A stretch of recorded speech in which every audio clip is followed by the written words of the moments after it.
নমস্কার। কলকাতা কমন্সের পক্ষ থেকে আমি অশেষ। আজকের কথোপকথনে আপনাদের স্বাগত। আজকের কথোপকথনের বিষয় সংক্রমণকালে মানসিক স্বাস্থ্য। সংক্রমণকালে স্বাস্থ্য ও চিকিৎসা নিয়ে গত কয়েক মাসে আমরা ধারাবাহিকভাবে বেশ কয়েকটা কথোপকথনের আয়োজন করেছিলাম। মানসিক স্বাস্থ্য নিয়ে এটাই প্রথম। আমাদের পরিকল্পনা আছে এই আয়োজনটাকে ধারাবাহিকভাবে চালিয়ে নিয়ে যাওয়ার। সংক্রমণকালে মন নিয়ে কথোপকথনের আজকে যেহেতু একদম শুরুর দিন, তাই আজকে আমরা মূলত বিষয়টি সম্পর্কে একটা সামগ্রিক বোঝাপড়া তৈরি করার চেষ্টা করব। যারা দেখছেন তাদের কাছে আমাদের একটা অনুরোধ যে ব্যক্তিগত কোনো নির্দিষ্ট সমস্যা নিয়ে প্রশ্ন করলে আজকের আলোচনার পরিসরে আমরা তা নিয়ে কথা বলতে পারবো না। অন্য প্রাসঙ্গিক প্রশ্ন যা থাকবে আমরা আলোচকদের সামনে রাখবো। তারা যদি প্রশ্নটিকে আজকের আলোচনার প্রসঙ্গে প্রয়োজনীয় মনে করেন এবং উত্তর দেওয়ার সময় পান, তাহলে নিশ্চয়ই প্রশ্নটিকে আলোচনায় নিয়ে আসা হবে। এর আগে যারা কথোপকথনের আয়োজনে অংশ নিয়েছেন তারা জানেন, আর যারা প্রথম অংশ নিচ্ছেন তাদের জানানোর জন্য আমরা ছোট করে বলে দিই, কলকাতা কমন্সের মূল কাজের জায়গা হচ্ছে ডেটা সায়েন্স, তথ্য পরিসংখ্যান এবং তার বিশ্লেষণ। কম্পিউটেশনাল প্রযুক্তির বাড়বাড়ন্তের কারণে 2002-03 শুরুর সময়ের তুলনায় আমরা এখন কাগজে কলমে অঙ্ক করি কম, কোড লিখি বেশি। আর্টিফিশিয়াল ইন্টেলিজেন্স নিয়ে কাজকর্মের সূত্রে কগনিটিভ বিহেভিয়ারের বিষয়টা আমাদের খানিকটা বুঝতে হয়। সাইকোলজির সঙ্গে এটাই আমাদের যোগাযোগের মূল সুতো। এই কাজটা অনেকটা মানে এরকম যে সাধারণভাবে বুদ্ধি দিয়ে যে যুক্তি পরম্পরাগুলো আমরা যেভাবে বুঝি, দেখা বা বোঝার এই ধারণাগুলোকে বা ধরনগুলোকে আমরা বাক্সবন্দি করে ফেলার চেষ্টা করি। 0 আর 1 এর বাইনারি দুনিয়ায় এরকম অজস্র সম্ভাবনা আমরা কৃত্রিমভাবে তৈরি করতে পারি, কিন্তু সেই অজস্র সামাজিক বিনিময় সম্ভাবনা, মানে এই অজস্রটা সামাজিক বিনিময় সম্ভাবনার অসীমতার ধারে কাছেও পৌঁছয় না। এখানে যারা শুনছেন তাদের মধ্যে যারা ফর্মালি সাইকোলজি নিয়ে পড়াশোনা করেছেন তাদের জন্য একটা উদাহরণ হিসেবে বলছি। মূলত মিলিটারি প্রয়োজনে 50-এর দশকে তৈরি হওয়া 5B স্কেলকে কাজে লাগিয়ে পার্সোনালিটি টাইপ আর ইন্টারপার্সোনাল নিড নিয়ে সাম্প্রতিক সময় বেশ কিছু অ্যালগরিদম ডেভেলপ করার কাজ হয়েছে। আমরাও বেশ কিছু করেছি। কোথাও অর্গানাইজেশনের মধ্যে সাম্প্রতিক সময় লিডারশিপ চিহ্নিত করার জন্য এগুলোকে কাজে লাগানো হয়েছে। কোথাও কোনো নতুন স্টার্ট আপের পিছনের মানুষের এন্টারপ্রাইজিং এবিলিটিকে বোঝানোর জন্য এটাকে কাজে লাগানো হচ্ছে। এখনো পর্যন্ত এই যে অ্যালগরিদম গুলো যা ফল দিচ্ছে তার সঙ্গে বাস্তবের মিল কিন্তু সত্যি খুব বেশি নেই। আজকের আলোচনার বিষয়বস্তু মনের ওপর দখলদারির রাজনীতির প্রশ্নটাকে বোঝার চেষ্টা করার জন্য আমরা কিছু রেফারেন্সের উল্লেখ করতে পারি। 1 নম্বর, 2015-এ ওয়ার্ল্ড ব্যাংকের ওয়ার্ল্ড ডেভেলপমেন্ট রিপোর্ট, যার শিরোনাম ছিল মাইন্ড, সোসাইটি অ্যান্ড বিহেভিয়ার। এই কাজটা একটা ইন্টারডিসিপ্লিনারি কাজ। Neuroscience, cognitive science, psychology, behavioural economics, sociology, political science, anthropology, এরকম অনেকগুলো ডিসিপ্লিন থেকে বিষয়টাকে অ্যাপ্রোচ করা হয়েছে। কি জন্য? মানুষের সেভিংস, ইনভেস্টমেন্ট, এনার্জি কনজাম্পশন, বাচ্চা মানুষ করা, স্বাস্থ্যের সিদ্ধান্ত প্রভৃতিতে সিদ্ধান্ত নেওয়ার পদ্ধতিকে বুঝতে চাওয়া হয়েছে। এবং এটা শুধু ব্যক্তির সিদ্ধান্ত নেওয়ার প্রকরণ নিয়ে কথা বলেই থেমে থাকেন, কালেকটিভ বা সমষ্টিগত ব্যবহার বিধি কিভাবে বদলায় তা নিয়েও আলোচনা করা হয়েছে। 2 নম্বর আরেকটা reference, scenarios for the future technology and international development. এটা রকফেলার ফাউন্ডেশন আর গ্লোবাল বিজনেস নেটওয়ার্ক নামে যে থিঙ্ক ট্যাঙ্ক, 2010-এ তারা আগামী বিশ্বের বিভিন্ন আলাদা আলাদা সম্ভাবনার চিত্র আঁকতে গিয়ে প্রথম লক স্টেপ বলে একটা বিষয়ের কথা বললেন। আরো 3টে সম্ভাবনা নিয়েও সেখানে কথা বলা হয়েছে: clever together, hack attack, smart scramble. Lock step বলতে যেটা বোঝানো হয়েছে সেটা আমরা গত বছর থেকে চিনেছি লকডাউন নামে। আপনাদের অভিজ্ঞতাটা আপনারা মিলিয়ে নিতে পারেন। লকস্টেপ সিনারিও বোঝাতে গিয়ে যে কথাটা বলা হয়েছে, a world of tighter top down government control and more authoritarian leadership with limited innovation and growing citizen pushback. 3 number reference, club of Rome, বিশ্বের এই বিখ্যাত থিঙ্ক ট্যাঙ্ক 1973-এর পেট্রোলিয়াম সংকটের আগে আগে প্রকাশ করেন লিমিট অফ গ্রোথ। এখান থেকে শুরু হয় সমগ্র মানব সমাজের জন্য একটা কমন শত্রু খোঁজা, যে শত্রুতার ম্যাগনিটিউড বা গ্র্যান্ডারের কাছে মানব সমাজের মধ্যের যে কোনো বিরোধ এত ছোট লাগবে যে তাকে অবান্তর বলে বাতিল করে দেওয়া যাবে। 1988-তে এডওয়ার্ড হেরম্যান এবং নোয়াম চমস্কির ম্যানুফ্যাকচারিং কনসেন্ট প্রকাশ পেয়ে গেছে, কিন্তু তাতে এই থিঙ্ক ট্যাঙ্কের প্রোপাগান্ডা মডেল কিন্তু কোথাও আটকায়নি, গ্লোবাল ম্যাট্রিক্সের ধারণাতেও কিছু যায় আসেনি। তথ্য পরিসংখ্যানকে পরিবেশনের রাজনীতি নিয়ে আমরা একটা ধারাবাহিক কথোপকথনের আয়োজন শুরু করেছি। এই বিষয়ে বিগত কথোপকথনটিতে ভারতবর্ষের অর্থনীতির বার্ষিক প্রতিবেদন যেটা তৈরি হয়েছে সেটা নিয়ে কথা বলেছিলেন আইডিএস কে ডিরেক্টর অধ্যাপক অচিন চক্রবর্তী এবং অধ্যাপক শিবন্তিনী মুখোপাধ্যায়। তারা দেখিয়েছেন এই রিপোর্টের তৈরি হওয়াটাই কিভাবে কনফার্মেশন বায়াসে ভরা। কনফার্মেশন বায়াস মানে আমরা যেটা বলি সেটা হচ্ছে আমরা যেটা দেখতে চাই বা দেখাতে চাই সেভাবেই তথ্য সংগ্রহ করা, তথ্যকে বিশ্লেষণ করা এবং তথ্যকে পরিবেশন করার ধরন। এর একটা ডেরিভেটিভ আপনাদের সকলেরই পরিচিত, ফিল্টার বাবল। গুগল, ফেসবুক বা যে কোনো সোশ্যাল মিডিয়ায় আপনি আপনার কাছাকাছি মতের মানুষজনেরই সবসময় দেখা পাবেন। অ্যালগরিদমটা, এই যে বিষয়টা, তার পিছনের অ্যালগরিদমের ভাবনাটাই এই ফিল্টার বাবল থেকে আসে। এলি পারিসার এই কয়েনেজটা করেছিলেন 2010 নাগাদ, এটা বোঝাতে কিভাবে ভিন্ন মতের আদান প্রদানটা সিস্টেমেটিক্যালি বন্ধ করে দিয়ে একটা ইন্টেলেকচুয়াল আইসোলেশন তৈরি করা হচ্ছে।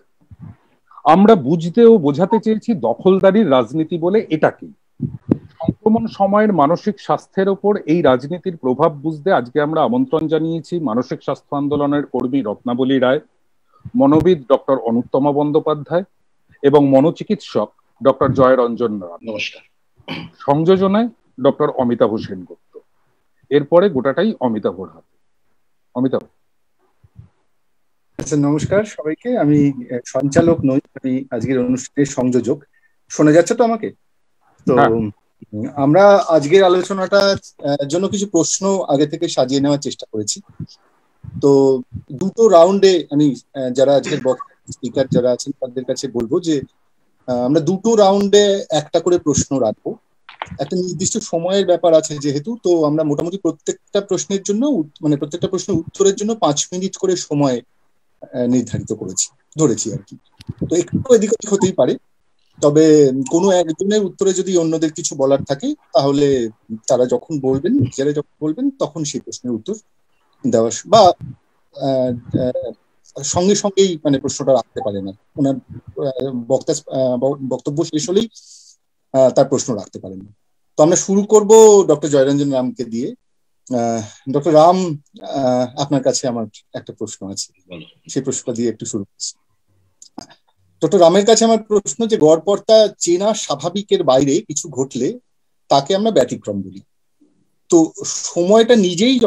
এই সময়টা নিজেই যখন অস্বাভাবিক, অচেনা একটা সময়ের মধ্যে দিয়ে আমরা যাচ্ছি, তখন সেই রকম একটা সময় ব্যক্তির যে স্বাভাবিক আচরণের মাপকাঠি সেটা কি, এবং এই সময়ে ব্যক্তিকে সুস্থ বা অসুস্থ বলে চিহ্নিত করার যে স্কেল, অর্থাৎ চিকিৎসার যে স্কেল, যে ডায়াগনস্টিক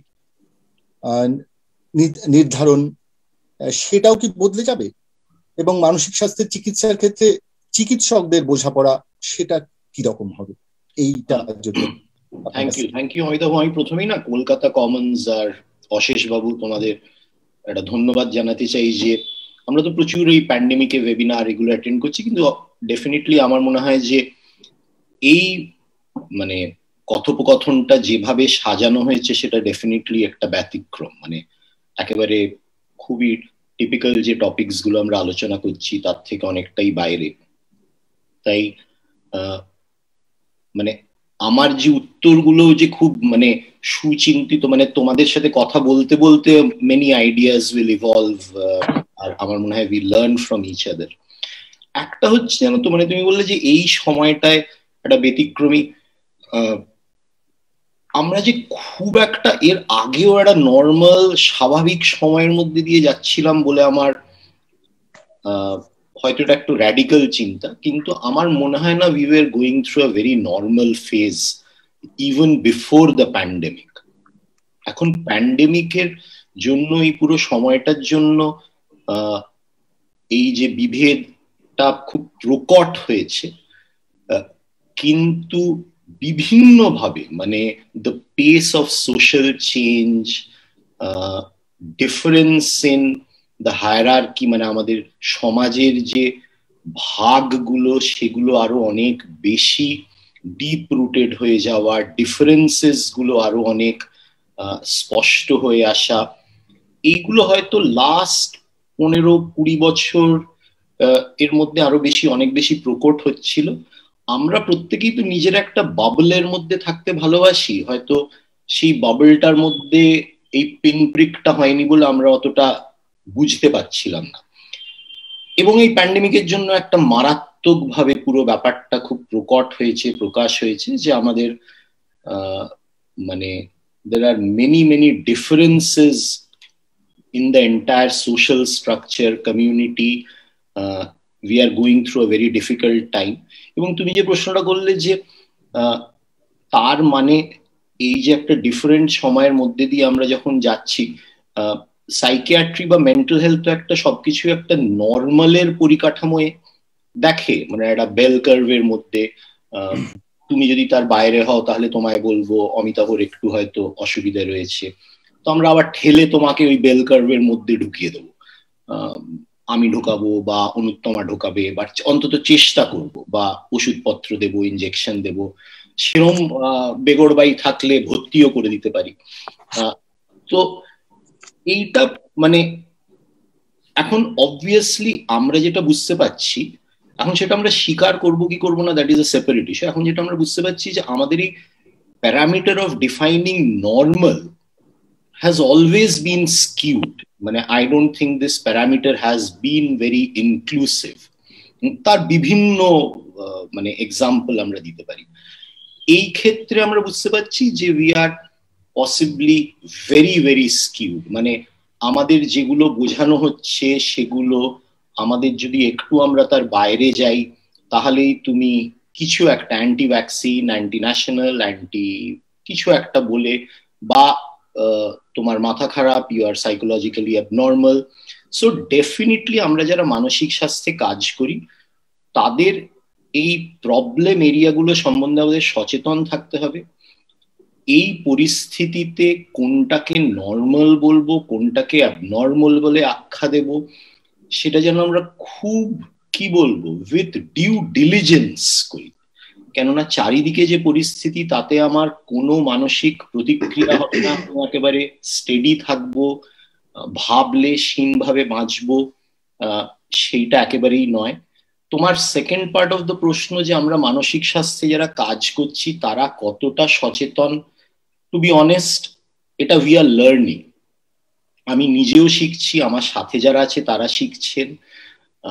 আমরা যে খুব ভালোভাবে এটাকে এমপ্লয় করতে পারছি তা নয়, কিন্তু we have to unlearn a lot of things. মানে আমাকে তুমি যদি বলো আমার সারমর্ম কি of going through this as an individual practitioner, আমি বুঝেছি যে I have to unlearn a lot of my rigid stereotypes, hierarchies, and try and see this whole thing in a bit more holistic way. এই new normal কথাটা সম্বন্ধে আমার প্রবল আপত্তি, মানে কতটা আপত্তি সেটা আমি মানে পরে হয়তো আলোচনায় আসবো, but I think to begin with these are my thoughts. আপনি যেভাবে বলছিলেন তাতে আমরা আজকে চেষ্টা করব একটু যে ভারী শব্দে না যাওয়ার, মানে সেটা আমি আমার দিক থেকে বলছি আর কি, কিন্তু তবুও আমার একটা পুরনো ওই চেনা শব্দ আর কি শব্দবন্ধ মনে হলো। সেটা হচ্ছে যে এক ধরনের প্রোক্রাস্টিয়ান বেডের ধারণা, যে লম্বা মানুষটাকে তোমার বিছানার মাপে ছেঁটে নাও আর ছোট মানুষটাকে একটু টেনে লম্বা করো। তো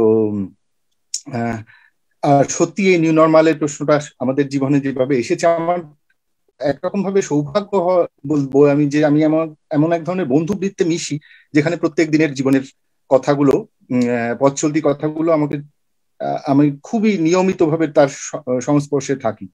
তো এই মানে কয়েকদিন আগের কথাই আমি বলবো যে আমি আমার বন্ধুদের আড্ডায় বসে আছি, সেখানে একজন খুব মজার ছলে বললো যে আসলে করোনা হচ্ছে করোনা।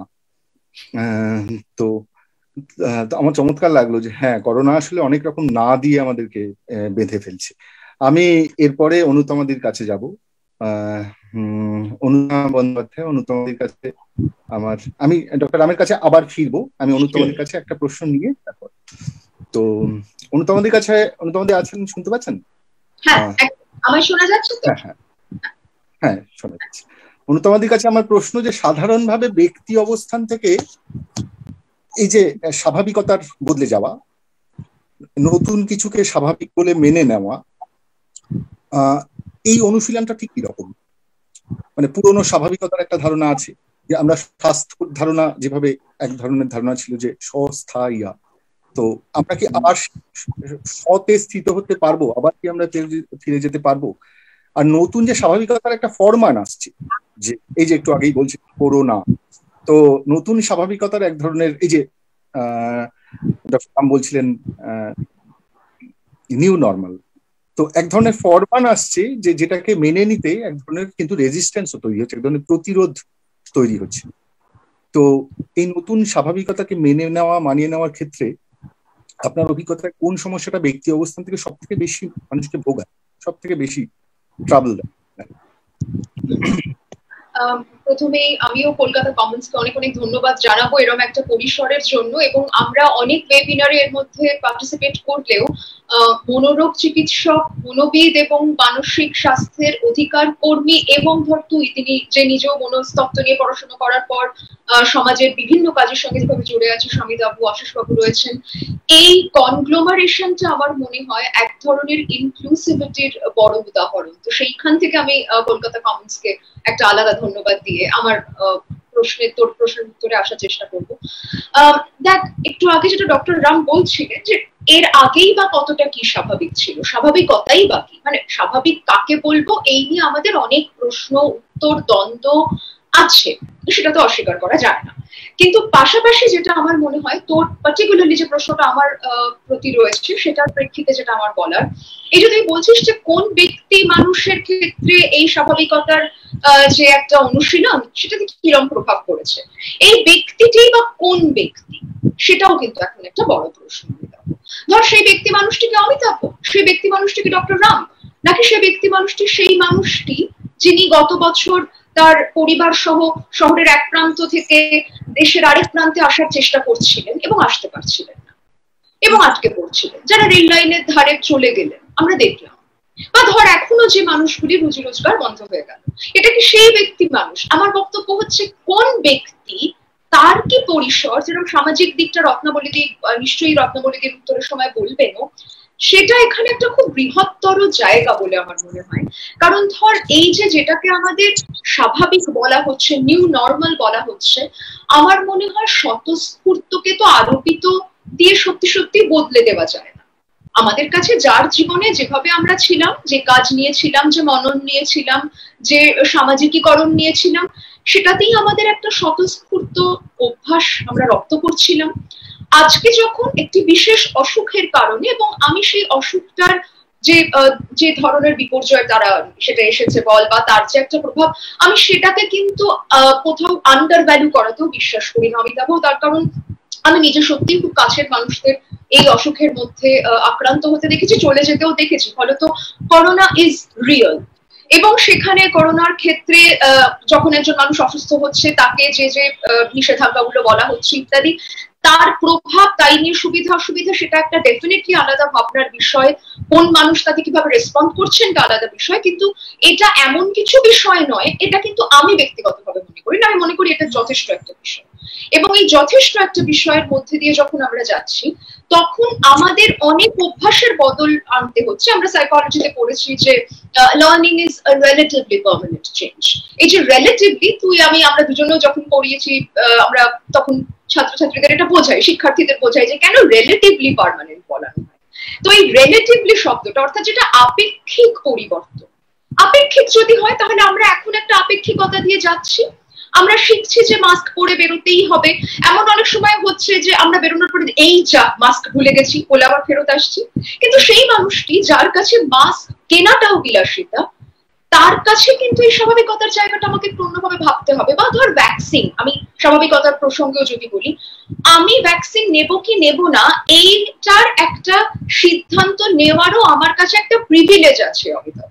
কিন্তু ধর আমার যে বাড়িতে যে মেয়েটি আসেন আমাকে কাজে সাহায্য করতে, তিনি কিন্তু আজকেই আমাকে এসে একজন বলছিলেন যে দিদি আমি তো কি করে করতে হবে তাই বুঝতে পারছি না। ধর আমি তাকে হয়তো হেল্প করলাম, বা তুই একজনকে হেল্প করলি, এইটা তো খুব ভয়ঙ্কর। আমি কি করে একটা নির্দিষ্ট ভাবে রেজিস্টার করবো, এটা নিয়ে ইনফ্যাক্ট রত্নাবলীদের একটা অপূর্ব লেখা আছে। এই জায়গাগুলোতেও যদি আমরা একটা সার্বিক কোথাও সাহায্যের ছবি না দেখতে পাই, তাহলে তো আমাকে আর অপশনটাও তুমি দিচ্ছ না, আমি তো অপশনের বাইরে এমনি পড়ে যাচ্ছি। তাহলে সেই ব্যক্তি হয়ে আমি কোনটাকে আরোপিত বলবো, কোনটাকেই বা স্বতঃস্ফূর্ত বলবো? আমি কি আর সেই চয়েসটা প্র্যাকটিস করতে পারছি? আমার হয়ে কি স্বাভাবিকতা, অস্বাভাবিকতা, আরোপিত, স্বতঃস্ফূর্ত, নিউ ওল্ডের গোটা নির্মাণটাই আরেকজন করে দিচ্ছে আর আমি তার দিকে হাঁ করে তাকিয়ে বসে নেই? সেটা ডিপেন্ড করছে কোন আমিটাকে নিয়ে প্রশ্ন করছি তার উপর। যে কারণে আমি বললাম যে ব্যক্তিটি কে। এবারে তুই যেটা বলছিস যে সেখানে এইটাতে কি আমাদের একটা স্বতঃস্ফূর্ত রেজিস্ট্যান্স আসবে না, সেখানেও আমি বলবো যে সেই ব্যক্তি মানুষটির ট্র্যাজেক্টরি, তার ইতিহাস, তার যাপন, তার জীবন, তার সমাজ, তার বৃত্ত, তার ক্লাস, তার কাস্ট, তার ভাষা, তার ধর্ম, এই সব কটার এখানে একটা ভূমিকা রয়েছে। ঠিক যেরকম ধর আমি যদি একেবারে আমার নিজের ক্লিনিক্যাল অভিজ্ঞতার জায়গা থেকে বলি, কারণ আমি সত্যিই যে মানুষদের সঙ্গে কাজ করি তারা একটি সমাজের নির্দিষ্ট বৃত্ত থেকেই আমাকে অ্যাভেল করতে পারেন। তো সুতরাং তাদের মধ্যে আমি যে ধরনের সমস্যা দেখছি, আমি যদি একটি জেলার সরকারি হাসপাতালে কাজ করতে যেতাম, নিশ্চয়ই সেখানে সমস্যার ধরন আলাদা হতো। আমার কাছে যে মানুষরা আসছেন তারা একটি নির্দিষ্ট জীবন যাপন থেকেই তো আসছেন। সেই মানুষগুলির ক্ষেত্রে অনেকে কিন্তু এটাও বলছেন যে ভালোই হয়েছে, হাইজিন প্র্যাকটিসটা বেটার হচ্ছে। আমার তো এমনিতেই আগে বাড়িতে এরকমই ছিল, আমি তো মাঝে মাঝেই আগে মানে সমস্ত এক সপ্তাহ অন্তর আমার বাড়ির সমস্ত কিছু ধুয়ে ফেলতাম, বিভিন্ন বেডশিটস এটসেট্রা চেঞ্জ করে ফেলতাম, ভালোই হয়েছে। কিন্তু এটা যে মানুষটি বলছেন সেই মানুষটির কাছে ভালো হয়ে থাকতে পারে, যে মানুষটির কাছে বৃষ্টি হলে নিজের দৈনন্দিন পোশাক কোথায় শুকোবো আর সে না শুকোলে কাল কি পরে বেরোবো তার সদুত্তর নেই, তার কাছে ভালো হয়েছে তো বলা সম্ভব নয়। তো সুতরাং রেজিস্ট্যান্স মানেই আমার রিবেলিয়ন হয়ে যাওয়ার নিড থেকে রেজিস্ট্যান্স নাও হতে পারে, আমার উপায়ান্তর নেই বলেও আমি রেজিস্ট করছি হতে পারে। আমরা অনেক সময় এই কথা কোভিড এর একদম গোড়ার দিকে আমরা দেখতাম, অমিতাভ তুইও দেখে থাকবি, যেখানে অনেক মানুষ তারা প্রায় মানে আমি মজা করে বলতাম যে আমরা প্রায় কোভিড এর গুলাদি হয়ে গেছি, আমরা সারাক্ষণ সবাইকে দেখছি এই তো রাস্তায় বেরিয়েছে, এই তো ওকে ধরো করে আমরা তার ছবি আপলোড করে দিচ্ছি, তার নাম এক্সপোজ করে দিচ্ছি। কিন্তু তার মধ্যেও আমি বলছি না যে কেউ কেউ দায়িত্ব জ্ঞানহীনতা করেননি, করেছেন, সেটা আমি অস্বীকার করছি না, কিন্তু এমন অনেক মানুষ আছেন যাকে সত্যিই কিন্তু রাস্তায় বেরোতে হচ্ছে। কারণ তিনি যদি আজকে রাস্তায় না বেরোন, ধর ফুচকা বিক্রি করেন আমার পাড়ায় যে মানুষটি, আমি তোকে একটা ছোট্ট উদাহরণ দিচ্ছি। ফুচকা এমন একটি খাদ্য যেটা এই মুহূর্তে কিন্তু আমরা অনেকেই খেতে যাব না অমিতাভ, আমি খেতে যেতে বলছি না, কিন্তু সেই ধরনের একটি খাদ্য যেটাকে ধর আমাদের এখন বলা হচ্ছে যে তোমাকে খাদ্যাভ্যাসের ক্ষেত্রেও খুব সতর্ক হতে হবে, বাড়িতে যদি তুমি কোনো বাইরের খাবার নিয়েও আসো গরম করে খেতে হবে। তো ফুচকা তো আমি ওখানে একটা ছোট্ট উনুনের গরম করে করে খাবো না, যখন তিনি আমায় দিচ্ছেন তাকেও হাতটা ডুবিয়ে খেতে হবে। তো আমি দেখেছি যে তারা হয়তো মাস্ক পরেই দাঁড়িয়ে আছেন, কিন্তু তার চারপাশে তো মানুষ এখন যেতে পারবেন না। কিন্তু তিনি এখন কি করবেন? তিনিও কিন্তু একজন স্কিলড লেবার। যিনি ফুচকা বিক্রি করছিলেন তাকে যদি এখন, যেটা দিয়ে অশেষবাবু শুরু করলেন, তাকে যদি আমি একটা অন্য কাজে এখন লিপ্ত করে দিই, সেই মানুষটি কিন্তু তক্ষুনি সেটা দারুণ একেবারে আয়ত্ত করে রুজি রোজগার করে ফেলতে পারবেন না। তো এই রেজিস্ট্যান্সটা কিন্তু তার আদতে নেতিবাচকতা বা তার অপোজিশনাল ডিফায়েন্স নয়, এইভাবে দেখলে কিন্তু আমরা ভুল দেখব। এই রেজিস্ট্যান্সটার তার মধ্যে তার অনেক নিজস্ব অসহায়তা রয়েছে। আমার মনে হয় যখন আমরা রেজিস্ট্যান্সের কথা বলি তখন আমরা অনেক সময় সেই ব্যক্তির ওপর তুমি কেন করছো নাটা খুব সহজে বলে দিতে পারি। অনেক মানুষ আছেন যে হয়তো বলছেন দূর ও কিছু হবে না, আমাকে বেরোতে হবে, তার কারণ তার কাছে এই মুহূর্তে অসুখটা নিয়ে ভাবার থেকে তার দৈনন্দিন জীবনটাকে চালিয়ে নিয়ে যাওয়ার যে লড়াই, সেটা অনেক বেশি গুরুত্বপূর্ণ হয়ে দাঁড়িয়েছে। সে তার কাছে গ্রেডেশনে কোনটাকে বড় বিপদ বলে ডাকবে, সেভাবেও সে তার একটা কোপিং স্ট্র্যাটেজি আনতে পারে। এবং আমি শেষ করবো দ্রুত যে জায়গাটা একটু বলে আমি যাবো, দেখ এই অসুখের ক্ষেত্রে আমরাও সত্যি সত্যি তো অন্য মানুষটি সংক্রমিত হলে যেহেতু আমরা সংক্রমিত হয়ে যেতে পারি, তাই জন্য এতদিন অব্দি কিন্তু ওর অসুখ হলো কিনা, ও হাইজিন মেনটেন করলো কিনা নিয়ে আমরা ভাবতাম না। এখন যে ভাবছি আদতে তার জন্য ভাবছি, নিজের জন্য ভাবছি, যে কারণে আমরা কিন্তু তাকে কোথাও তার দায়িত্ব সম্পর্কে সচেতন করতে গিয়ে একটা নতুন ধরনের একটা তুমি নিজেকে প্রোটেক্ট করো ইত্যাদির একটা আবহের মধ্যে অনেক সময় খুব দ্রুত অনেক মানুষকে কাঠগড়ায় দাঁড় করিয়ে দিচ্ছি, এইটুকু বিচার না করে যে সে যে নিয়মটি লঙ্ঘন করছে সেই নিয়ম লঙ্ঘনটি কতটা তার ইচ্ছাকৃত আর কতটা তার পরিবেশের দ্বারা নির্মিত, কতটা তার অবস্থানের দ্বারা নির্মিত।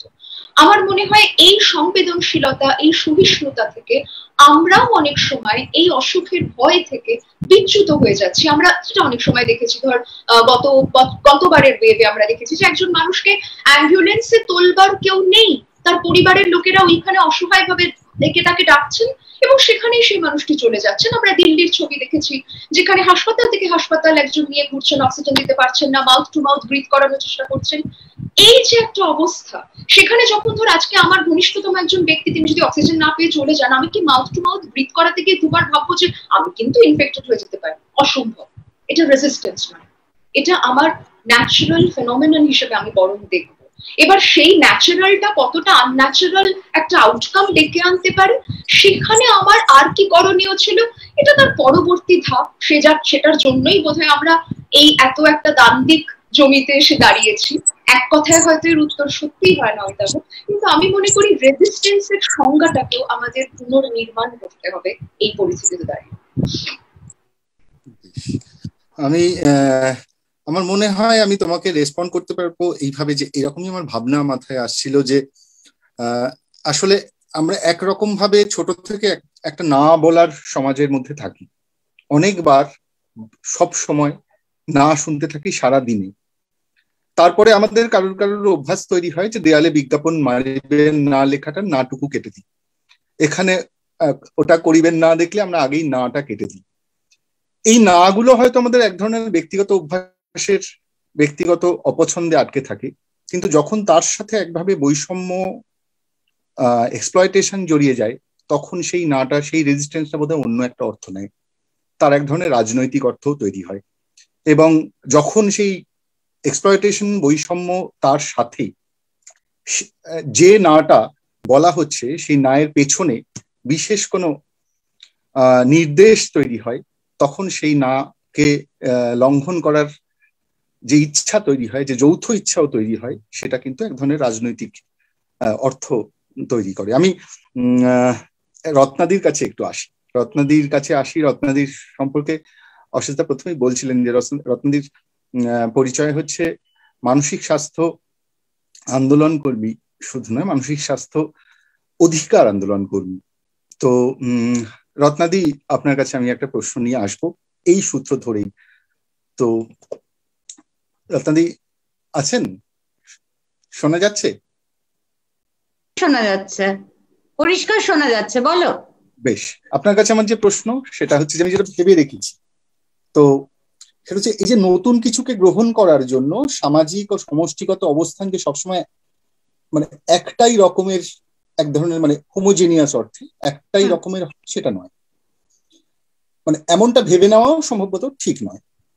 তো ব্যক্তির জন্য যে মানদণ্ডের ধারণা আমরা পেলাম, সেটা সমষ্টির ক্ষেত্রে একইভাবে প্রযোজ্য হবে এমনটা তো নাও হতে পারে। তো সমষ্টি মানে একটা ধরন নয়, সমষ্টি মানে অনেক ছোট ছোট অনেক ঝাঁক বেঁধে থাকা ধরনের মানে যূথবদ্ধতা।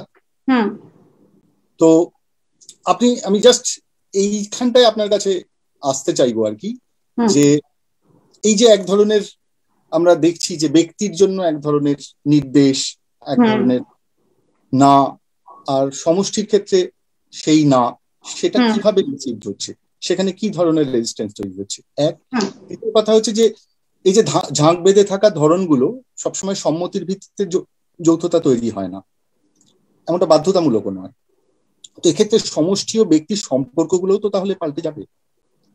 একজন ব্যক্তি না শুনছেন আর একটা নির্দিষ্ট পরিসরের মধ্যে একটা সমষ্টি না শুনছে, নির্দেশ শুনছে, তো কিভাবে এই যে ব্যক্তি রীতি কর্তব্য জানি আমরা বললাম, এবার আমরা সমষ্টির দিকে কিভাবে তাকাবো, সমষ্টির ক্ষেত্রে সেটা কিভাবে প্রযোজ্য হবে, এই নির্দেশ, এই না, এই করো এবং করোনা। হ্যাঁ, ধন্যবাদ অমিতাভ। যা এবং অনুত্তমের মতন আমিও কলকাতা কমন্সকে ধন্যবাদ জানাতে চাই, অশেষকে ধন্যবাদ জানাতে চাই, কারণ এই প্রথম সম্ভবত 3টে perspective, activist perspective, psychologist perspective, psychiatric perspective এক জায়গায় সম্ভবত আসছে, এবং আমাদের তিনজনের পার্সপেক্টিভ যে মিলতেই হবে এমন কোনো কথা নেই, কিন্তু অন্তত এই যে কথোপকথন এবং আলাপচারিতাটা শুরু হয়েছে, আমার মনে হয় এটা অত্যন্ত ভ্যালুয়েবল। কারণ অ্যাক্টিভিস্টদের কথা প্রফেশনালরা অনেক সময় বুঝতে পারেন না, প্রফেশনালের কথা অনেক সময় অ্যাক্টিভিস্টরা বুঝতে পারেন না। কাজে এই প্ল্যাটফর্মের মাধ্যমে অন্তত ওই বোঝাবুঝির গ্যাপটা হয়তো একটু কম হলেও হতে পারে। তোমার ব্যক্তি আর সমষ্টির প্রশ্নে যাওয়ার আগে আমার মনে হয় যে যখন আমরা সংক্রমণ, মন, দখল কায়েমের রাজনীতির কথা বলছি, তখন সর্বপ্রথম আমাদের একটুখানি ভাষা নিয়ে কথা বলতে হবে। আলগা করে যা যা এটা ছুঁয়ে গেছেন, কিন্তু আমি একটুখানি বিস্তার করতে চাইবো যে আমরা যে ন্যারেটিভটা পাচ্ছি গত 1.5 বছর ধরে, সেই ন্যারেটিভটার মধ্যে 3টে ডাইমেনশন ভাষার বারবার উঠে আসছে। সেটা তোমরাও তোমাদের মুখবন্ধে লিখেছো এবং তোমরাও প্রশ্নটা আমাদের কাছে রাখছো।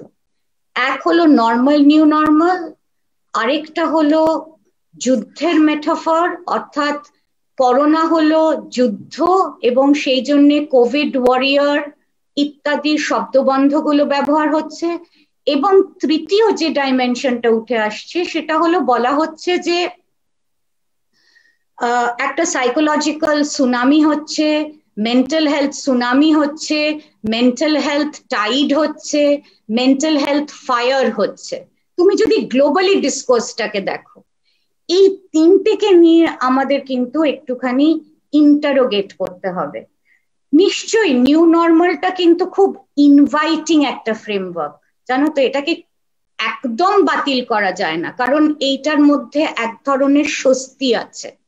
এই যে একটা অনির্দিষ্টতা আমাদের সামনে আছে, এই যে একটা আনসার্টেনিটি আমাদের সামনে আছে, এই নিউ নর্মাল শব্দবন্ধের মধ্যে ওই আনসার্টেনিটির মধ্যে আমরা এক ধরনের অর্ডার আনার চেষ্টা করছি, তার ফলে এটা ভীষণ ইনভাইটিং। কিন্তু যেটা প্রবলেম্যাটিক দিক নিউ নর্মালের, সেটা হলো যে আজকে যে এই আমরা কথা বলছি এই টেবিলে, এই যে ইন্টারনেটের মাধ্যমে আমাদের যোগাযোগ হচ্ছে, এই বিত্ত, এই সুযোগ আসলে কতগুলো মানুষের কাছে থাকে? সুতরাং এই নিউ নর্মালে যে ডিজিটালি আমরা সবাইকার সাথে সবাইকার সংযোগ একটা স্থাপন করার চেষ্টা করছি, সেটা কিন্তু কোট আনকোট নর্মাল নয়। আমার বক্তব্য যে মেজরিটেরিয়ান যে ধারণা, নিউ নর্মাল সেই মেজরিটিকে গ্রাহ্য করে না, এবং মেজরিটিকে গ্রাহ্য করে না বলেই আমাদের নিউ নর্মালকে স্বাভাবিক এবং সাধারণ বলে ধরে নেওয়া উচিত নয়। আমরা অনেকেই এই নব্য স্বাভাবিককে একটা ন্যাচারালাইজড পজিশন হিসেবে দেখছি, কিন্তু সেটা তো আমাদের ন্যাচারালাইজড পজিশন নয় অমিতাভ। কাজেই আমাদের এই ফ্রেমওয়ার্কটা ইন্টারোগেট করতে হবে। আমরা স্ট্রাকচারাল ইনইকুয়ালিটিস দেখতে পাচ্ছি নিউ নর্মালের ফলে।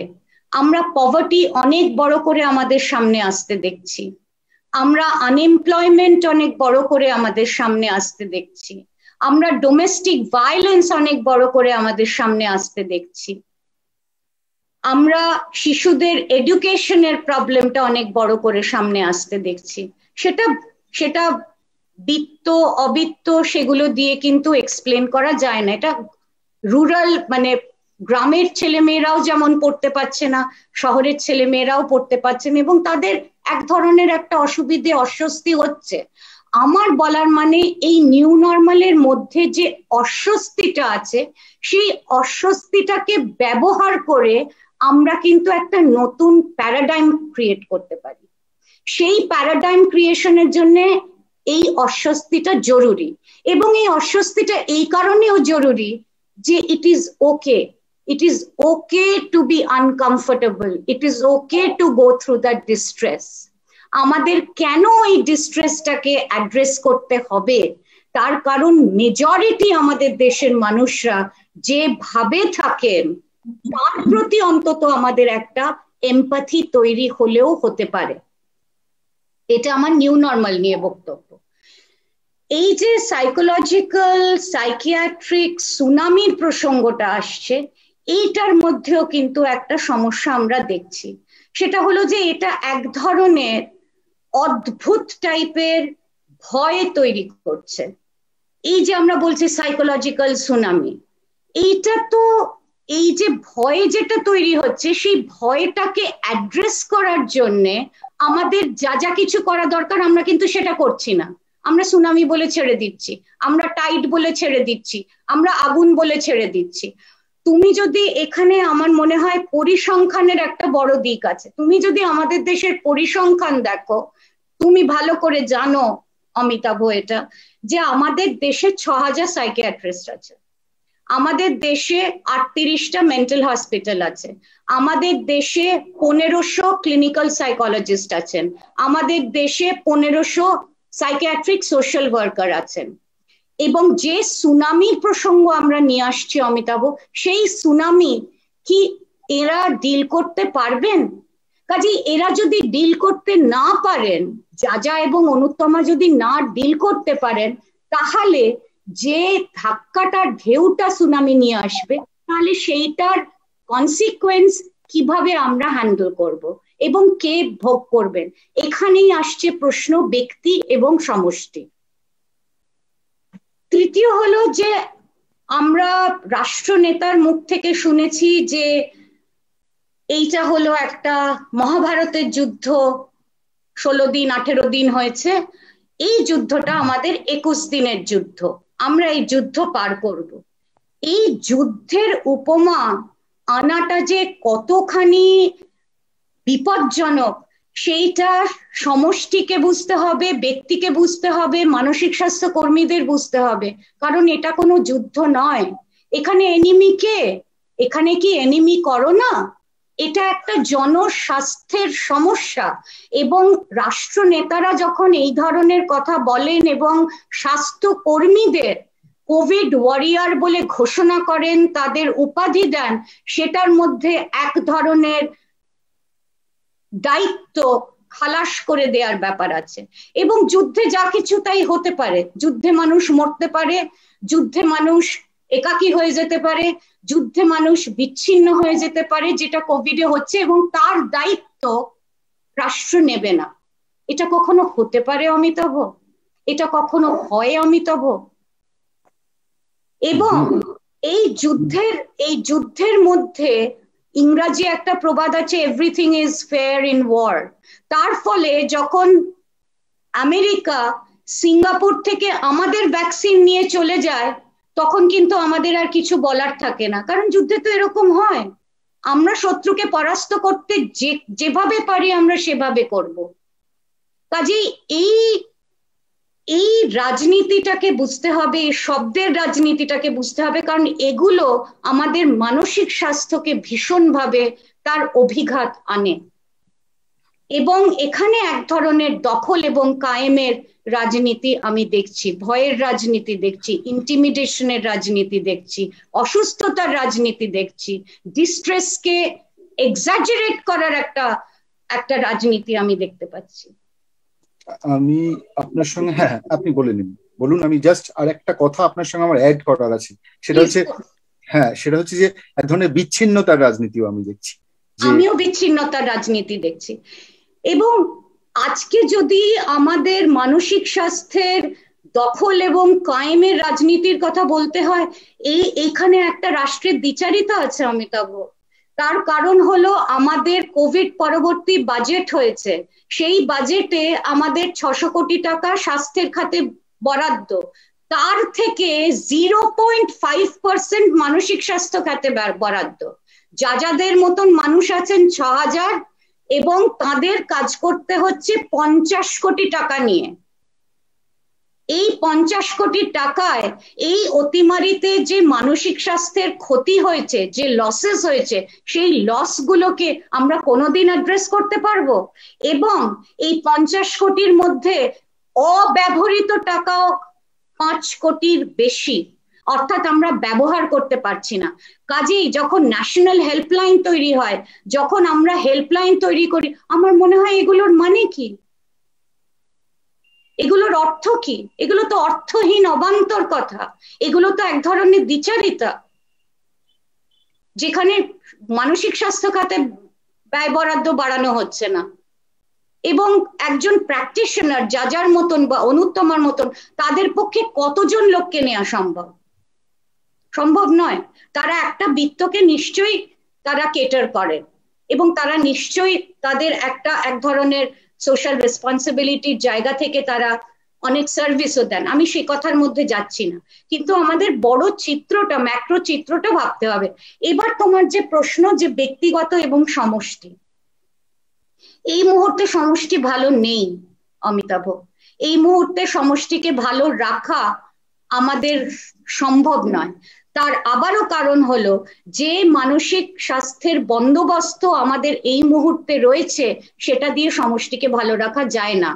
এবং এই যে ডিস্ট্রিক্ট মেন্টাল হেলথ প্রোগ্রাম, এই যে মানে আমাদের কমিউনিটি মেন্টাল হেলথ প্রোগ্রাম বলে যেটাকে আমরা দেখি ডিস্ট্রিক্টে, সেটা তো কেবলই মাত্র একটা অসুখ ধরে এবং এক ধরনের ওষুধ, তার মধ্যে অন্যান্য যে ইস্যুস গুলো, যে ফর্মুলেশন গুলো, ডিস্ট্রেসের ফর্মুলেশন, সেটা তো জায়গা পাচ্ছে না।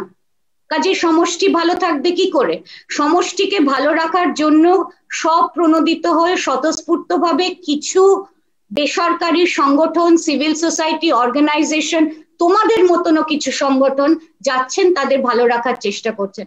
আমি কি উত্তর দেব আমার পুরুলিয়ার কনস্টিটিউয়েন্সিকে, যেখানে তাদের থার্মোমিটার, তারা কি জানেন না, থার্মোমিটার কেনারও তাদের পয়সা নেই, তারা জ্বর এলে নিজের মতন করে তারা সেটার সঙ্গে মোকাবিলা করেন।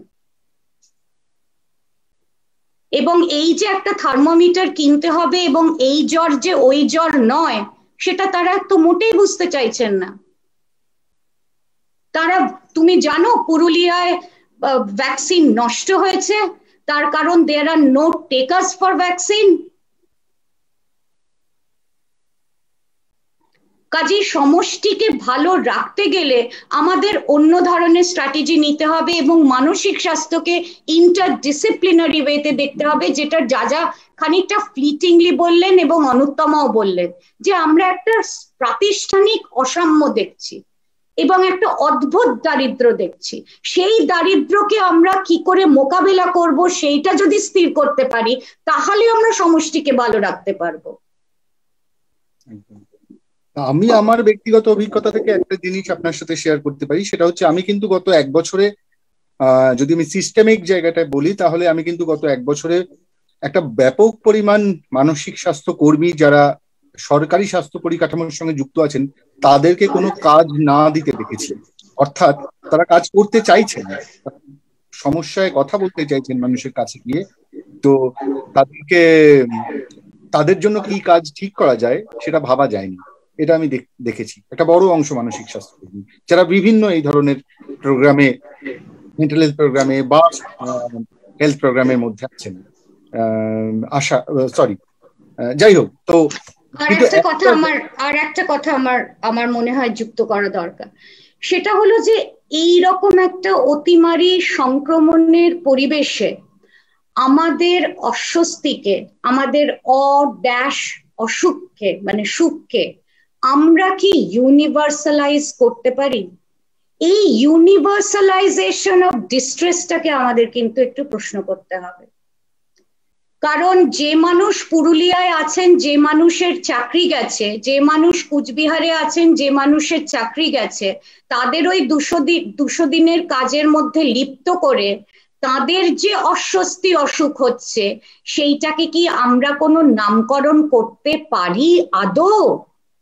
নামকরণ নিয়ে একদম শুরুতেই প্রশ্নটা তুললেন ডক্টর রামু বলছিলেন। সুতরাং এই ইউনিভার্সালাইজেশনকে আমাদের প্রশ্ন করতে হবে এবং সম্ভবত আমাদের এই সময় ডিস্ট্রেসের ফর্মুলেশনটাকে সামনে আনতে হবে, রোগের ফর্মুলেশন নয়।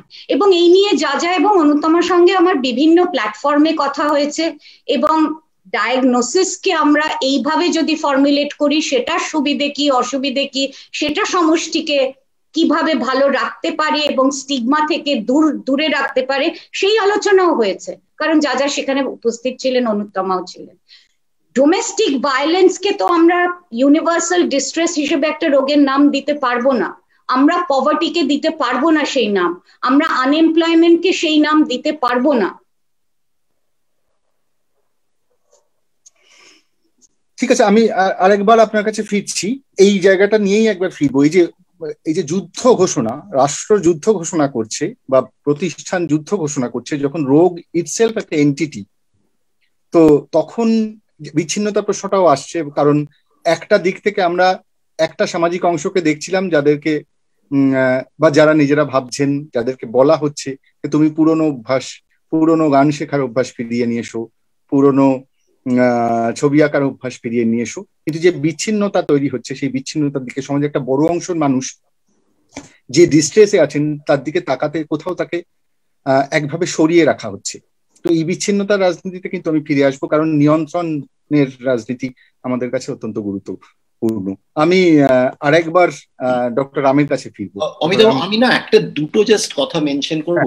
মানে আমার মনে হয় অনুত্তম, আমার না শুনতে শুনতে মনে হচ্ছিল, আমি বললাম যে মানে আমি নিজেও ভাবছি এই পুরো আলোচনাটা শুনতে শুনতে।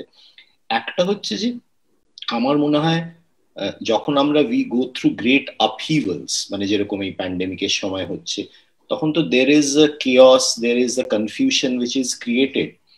তো তখন না ডিসেন্ট, মানে আমি যে ভালো নেই, আমরা যে সবাই ভালো নেই, এই ব্যাপারটাকে একটা যারাই আমাদের মাথার উপরে আছেন তাদের একটা চেপে দেবার একটা মানে ওদের পক্ষে প্রয়োজন। সেই জন্যে আমার মনে হয় যে we have to encourage conversations, we have to encourage different opinions. তা না হলে না মানে কোনো সলিউশন আসবে না। Solution in the sense which is universally accepted, maybe at least applicable to majority of people. সেই থেকেই না আমার এই নিউ নর্মাল কথাটার উপর একটা ভীষণ আপত্তি। মানে সামহাউ এই নিউ নর্মালটা চাপিয়ে দেওয়া হচ্ছে যাতে we don't have conversations about this is not normal. বুঝতে পেরেছো? এই ডিসেন্টটা চেপে দেবার জন্য একটা মেজরিটেরিয়ান ভিউ যে আমাদের এটা যেতেই হবে। এই যে ওয়ার্ক ফ্রম হোম, অনুত্তমা বলতে পারবে, রত্নাবলী বলতে পারবে, যে মহিলাদের পক্ষে এটা যে কি ভয়ঙ্কর অশান্তির কারণ, মানে আমি বলে বোঝাতে পারবো না। মানে আমি যতটুকু কাজ করছি, যারা আসছেন, they are working from home, they are working for office. মানে এটা খুব তুচ্ছ একটা উদাহরণ দিলাম। এখন যাদের কাজ আছে তারা তো একটা এই পরিস্থিতিতে খুব ভালো আছে। তাই আমার মনে হয় না যে, আরেকটা হচ্ছে ডিউ টু আ ভ্যারাইটি, আমাদের তো এখন অ্যালগোরিদম ডিপেন্ডেন্ট জীবন। তাই আমি যে ধরনের আলোচনা পছন্দ করি, আমি সেই বাবল ক্রিয়েট করে সেই বাবলের মধ্যেই আছি, এবং সেইটা ডিসেন্ট ক্রিয়েশনের জন্য আরো ইট সাপ্রেসেস ডিসেন্ট। তো সেই জন্যই না আমার মনে হয় conversations like this is very important, where we even if I do not like an opinion, আমাদের কিন্তু we have to listen to it. মানে রত্নাবলীর সাথে আমার সব ওপিনিয়ন নাও মিলতে পারে, অনুত্তমার সাথে আমার সব ওপিনিয়ন নাও মিলতে পারে, তোমার সাথে আমার সব ওপিনিয়ন নাও মিলতে পারে, কিন্তু এই আমার বলা তোমার বলা এটা না জোরে আরো বলতে হবে। বুঝতে পেরেছো? And I can't over emphasize how loud we need to shout now because we are going through such an upheaval. আমার নিজের আজকে একটা ইচ্ছে বারবারই তৈরি হচ্ছে, সেটা হচ্ছে যে কিন্তু এই যে কথার রাস্তা বন্ধ হয়ে যাওয়া, কথোপকথন রুদ্ধ হয়ে যাওয়া, এটার পেছনে নিয়ন্ত্রণকে, এটার পেছনে নির্দেশকে আমি কোথাও একবার কথায় আমাদের কথা দিয়ে আজকে পৌঁছতে চাইছি, যে এই রাস্তাটা কেন, কিভাবে বন্ধ হচ্ছে। আমরা সবসময় টের পাচ্ছি তো যে কথা বন্ধ হচ্ছে, আমরা সব এক ধরনের নর্মালকে আমাদের সামনে প্রেসক্রাইব করা হচ্ছে, যেটার সাথে আমি চেষ্টা করছি মানিয়ে নেওয়ার, কিন্তু আমি জানি না যে তাতে করে আমি যার সাথে বিকেলে মাঠে খেলতাম তার সাথে আমি ইন্টারনেটের প্ল্যাটফর্মে কথা বলছি, আমি মেনে নিচ্ছি যে এই বিচ্ছিন্নতাই স্বাভাবিক, এটাই নতুন। তো এই নিয়ন্ত্রণের প্রশ্নে আমি একবার আপনার কাছে আরেকটা প্রশ্ন নিয়ে আমি আসবো এই সূত্রেই, সেটা হচ্ছে যে একটা নির্দিষ্ট ঘটনার পরিপ্রেক্ষিতে ব্যক্তির যে অবস্থান, সেই অবস্থানের যে নানা রকম সম্ভাব্য বিভিন্নতা তার থাকতে পারে, নানা কিছু, মানে ব্যক্তি কিভাবে তার নিজেকে এক্সপেরিয়েন্স করবে, কিভাবে তার নিজেকে বাইরে আনবে, তার অনেক রকম ভিন্নতা আছে। তো সেটা ব্যক্তি মানুষের চিকিৎসার সময় কতটা ধর্তব্যের মধ্যে রাখা সম্ভব? তো পুরোটাই ধর্তব্যের মধ্যে রাখা উচিত। এখন হচ্ছে কি হচ্ছে না, আমার না এটা নিয়ে অনেক মানে এ আছে। একটা তো তুমি জানো, তুমিও এটা নিয়ে অনেক মানে লিখেওছো বলেওছো, মানে আমি শুনেছি তোমার। দেখো, ডায়াগনোসিস আর ফর্মুলেশন, মনে করো আমার ডিপ্রেশন হয়েছে, তোমার ডিপ্রেশন হয়েছে, অনুত্তমার ডিপ্রেশন হয়েছে, রত্নাবলীর ডিপ্রেশন হয়েছে, তো আমরা একটা লেবেল দিয়ে দিলাম DSM-5, একটা আমাদের যেটা বা ICD-11 মেজর ডিপ্রেসিভ ডিসঅর্ডার। কিন্তু আমার মেজর ডিপ্রেসিভ ডিসঅর্ডার আর অমিতাভর মেজর ডিপ্রেসিভ ডিসঅর্ডার আর অনুত্তমার মেজর ডিপ্রেসিভ ডিসঅর্ডার আর রত্নাবলীর মেজর ডিপ্রেসিভ ডিসঅর্ডার কি এক? একেবারেই এক নয়, তাই না? কেননা আমাদের লোকেশন আলাদা, আমাদের চিন্তাধারা আলাদা। এই জিনিসটার যে ব্যাপ্তির যে একটা মানে কি বলবো, আমাদের যে অ্যাকসেপ্টেন্স, সেইটা আমি আশা করি আজকাল মানসিক স্বাস্থ্যে অনেকটা এসছে। আগে সেটা অনেক কম ছিল, কেননা আমাদের অনেক আরো হয়তো টেলিস্কোপিক মাইক্রোস্কোপিক ভিউ ছিল। আমরা চেষ্টা করি এখন সেটাকে আনার। পুরোটা সার্থক হয়েছে কিনা সেটা যারা মানে আমার কাছে যারা আসছে, অনুত্তমার কাছে যারা আসছে, তারাই বলতে পারবে যে হ্যাঁ আমরা পারছি কিনা। অবভিয়াসলি এটা আরো আমাদের বাড়ানো দরকার। সেই ক্ষেত্রে অনেকগুলোই চেষ্টা হয়েছে, জানো তো, যে এখন এই কন্ডিশনের মধ্যে তুমি দেখবে যে এই যে হেল্পলাইনের প্রয়াস, যেটা তুমি যেটা বললে যে হয়তো অনেক হেল্পলাইনের না, একটা তো হচ্ছে যে আমি মনে করি হেল্পলাইনে কথাটা শুনছে, তাকে বলছে। আমি কোনো হয়তো ওষুধ ইমিডিয়েটলি তক্ষুনি বলে দিচ্ছি না যে তুমি একটু এই ওষুধ খাও, ওই ওষুধ খাও। তো আমার মনে হয় কোথাও একটা হয়তো জেনে বা না জেনে আমরা conversations with those who are distressed সেটাকে হয়তো এনকারেজ করতে পেরেছি, because face to face contact is limited, তাই না? আমার মনে হয় যে চেষ্টা করা হয়েছে। আর এই যে মারাত্মক একটা, আমি এরকমও দেখেছি যে বাবা মা দুজনেই মারা গেছেন। আমি এরকম দেখেছি পরিবারের একজন সে ফোন করছে, আমরা 3 জন হাসপাতালে ভর্তি, মাকে কি করে বলবো যে দিদি মারা গেছেন? এখন এর ক্ষেত্রে কি আমি তাহলে বলবো যে একই প্যানিক ডিসঅর্ডার, আমাকে একটা নার্সিং হোম থেকে ফোন করেছে, বুঝতে পেরেছি। সো আই থিঙ্ক আমরা চেষ্টা করছি যে to accommodate and understand that মানে diagnosis, simple kind of solutions is often insulting to the person who is going through this. আমরা এই অবধি তো বলতেই পারি যে সাইকিয়াট্রি বদলেছে, মানসিক স্বাস্থ্য। রত্নাবলী এখনো বলবে যে না বদলায়নি, বদলেছে। তো সে কালচার কনটেক্সটকে কোথাও ইনক্লুড করে ভাবার চেষ্টা করছে, মানুষটা কোথায় দাঁড়িয়ে আছেন, তার সাংস্কৃতিক বিচ্ছিন্নতা। আচ্ছা, ডক্টর রাম ফোনটা নিয়ে নিন।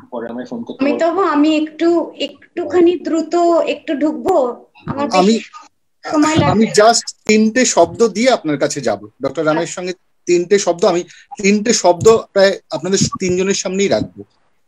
এই যে আমরা এভাবে ভাবছি যে সাইকিয়াট্রি একরকম ভাবে নিজেকে বদলেছে, মানসিক চিকিৎসা একভাবে নিজেকে বদলেছে, তারপরেও 3টে শব্দ আমি আপনাদের সামনে রাখবো। সেটা হচ্ছে যে মানুষের এন্টাইটেলমেন্ট, তার এন্ডাওমেন্ট এবং তার অ্যাক্সেস। এই 3টে প্রশ্নে কিন্তু আমরা যেন আবার কোনো একভাবে সাইকিয়াট্রিকে, বা শুধু সাইকিয়াট্রিকে নয়, মানুষের মনকে পড়ার, মানুষকে চেনার যে চিকিৎসা পদ্ধতি যা একরকম ভাবে বিজ্ঞানের আধিপত্যকে ঘোষণা করেছে, তা এই ব্যক্তির এন্টাইটেলমেন্ট, এন্ডাওমেন্ট এবং অ্যাক্সেস, এই প্রশ্নে আমাদেরকে আবারও কিন্তু তাকাতে বলবে বৈষম্যের দিকে এবং রাজনীতির দিকে, নিয়ন্ত্রণের রাজনীতিতে। আমি রত্নাদি, আপনি যোগ করুন আপনার কথাটা। আমি ডক্টর রামকে সঙ্গে নিয়েই এই আলোচনাটা কন্টিনিউ করবো আরেকটু। রত্নাদি, খুব ইন্টারেস্টিং। যা যখন বলেন যে সাইকিয়াট্রি বদল হচ্ছে, অ্যাক্টিভিস্ট হিসেবে আমার ভীষণ গর্বিত লাগে।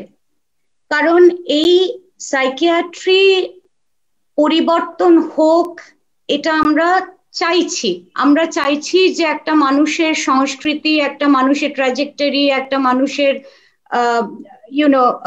পজিশন, এইগুলো সব ইনক্লুডেড হোক। যা যাকে আমি খারাপ লাগাতে চাই না, কারণ যা যা আমার সহকর্মী, আমার অ্যালাই এবং যা যার প্রতি আমার অগাধ বিশ্বাস আছে। সেটা হলো যে কিছুদিন আগে যাদের একটা সাইকিয়াট্রিক সোসাইটি আছে, কেমন, সেখান থেকে একটা বিবৃতি দেয়া হলো। সেই বিবৃতিটা কি, এবং সেটা দেশীয় ইয়েতে মানে আমাদের ন্যাশনালি সেই বিবৃতি দেয়া হলো।